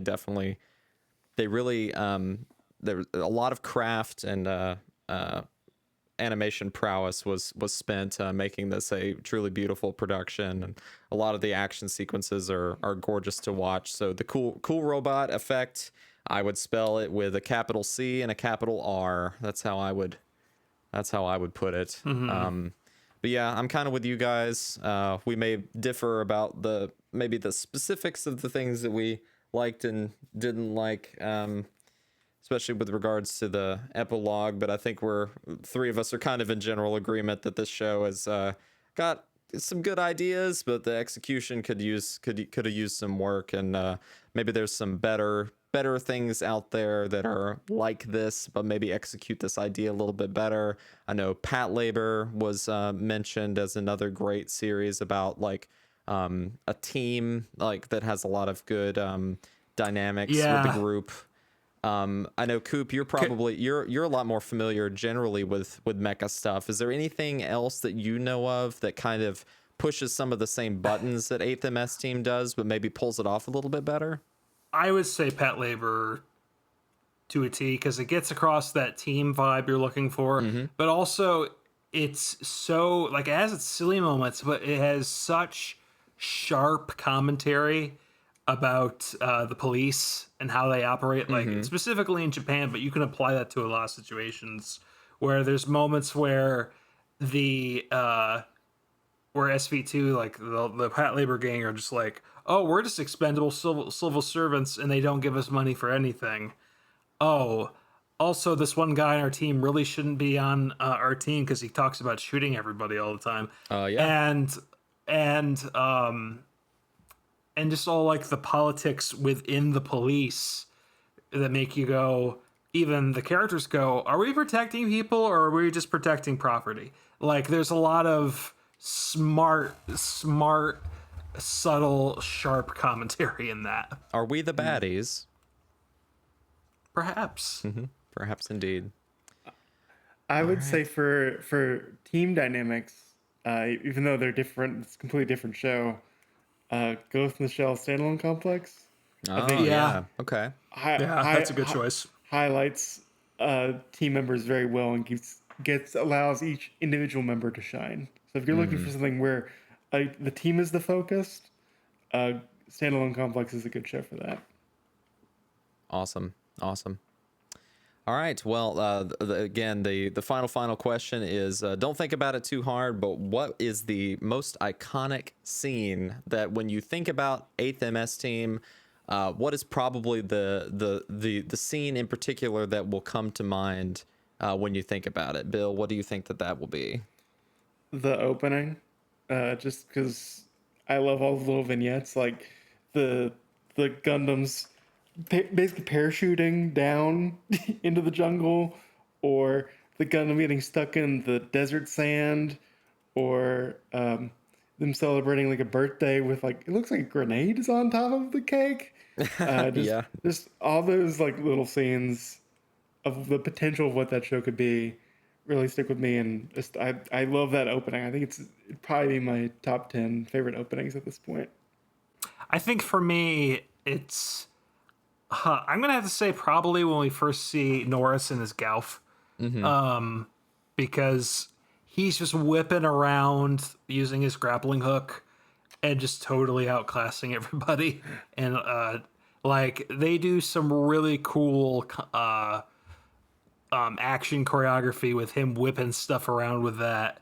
Like I remember there's a bit where they have all like the Federation fighter jets coming in, and he grabs one of them and uses them as a shield while he's cutting through it. That was so cool. From fire, great. like that. A lot of anything with the goof is like really is pretty good in the show. Yeah. So you would say you're a member of the Goof Troop?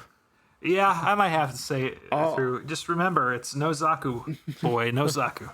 All his scenes are great. Like him talking to Sorensen on the balcony and stuff. All those are great. Yeah, for me, most iconic scenes, I mean, it might just be the imagery of the one episode where they're all in the desert, and like the lighting is like really blown out to kind of give you that really reflective kind of feeling about the hot sun on the desert sand. That's probably what I will think about. Either that or just the kind of the contrasting image of the Gundams in the thick green jungle. Like that's probably what I'm going to think about primarily whenever I think about 8th MS Team. Yeah, you mentioned the desert too, and I just can't help but think of when Shiro almost gets turned into hamburger helper by the motors in his unit's foot. Yeah. Well, I really appreciate you both of you joining me to talk about our very first Mobile Suit Gundam review on the podcast. It's been very exciting. It will not be the last time we talk about Gundam, but who the heck knows what the next Gundam will be that we do discuss. But only time will tell. But thank you all once again. Bill, if people want to talk to you about your journeys into Detective Conan or whatever video games you're playing or manga you're reading, where can people connect with you online? I'm on Blue Sky, WB Foreman 39's there, and I'm in our Discord, TI Anime Discord, where I've been lately just spamming people, go watch the Conan dub, it's really good, Conan dub, go see it, it's great. It's on YouTube. It's on Crunchyroll. It's on Netflix. It's everywhere. Go see it. Watch the Conan dub, he says. And Coop, thank you again for joining us for this episode. We kept you way too long, but we appreciate your valuable time, and we will be stealing your valuable time again in the future. So thank you. Where can people connect with you? Yeah, thanks for having me again. And yes, feel free to steal me, and maybe I'll make you wait another half hour by shoving another burrito down my throat as I rush to come into the recording. Anytime. No, you can find me at Blue Sky. You can find me at Blue Sky at RiderStrike. Also, like I mentioned, every week, This Week in Anime at ANN. check it out. We're always talking about the latest and greatest and whatever people are talking about. And also, hey, if you want to listen to me and my good friend Dylan talk about this little show called Macross, anchor.fm/dude you remember, we've talked about pretty much everything Macross minus a couple television shows. Not minus a couple television shows, more like minus a couple movies. Like, we've talked about it all, and I must rest. They're gonna have to start making more Macross just to catch up with you guys. Oh boy, I've remembered a lot of Macross. The next generation can do that if they would like. It's gonna be a monkey's paw where it's more Robotech, Harmony Gold Robotech. What's the line? What's the line? You're gonna leave it to the future pioneers or whatever? Yep. Dedicated to you, our future pioneers. Yeah. Something like that. Mm-hmm. All right. And as far as me, you can also find me on the blue sky at Ars Arcantum. But more importantly, you can find Third Impact Anime also on Blue Sky. But even more importantly than that, you could just go directly to our website, which is thirdimpactanime.com, where you can find links to the show notes for this episode and links to all of our previous episodes that you can listen to on pretty much any podcatcher of your choice. If you would like to be an incredibly cool person, join our 8th MS team by supporting us financially over on Patreon. That's patreon.com/thirdimpactanime, where we have some very paltry, almost meaningless even, perks that you can take advantage of if you would like. You can also join our Discord community, where you can talk to myself and Bill, and Coop is there as well. In addition to many other fine folks that are constantly yapping about anime and video games and cartoons and movies at all hours of the day in multiple time zones. So if you're looking for a great online community to be in, would highly recommend it. It is free to join, and you are more than welcome to hop on in. Again, that's thirdimpactanime.com. That's all I've got. So I guess we'll see you in the next one.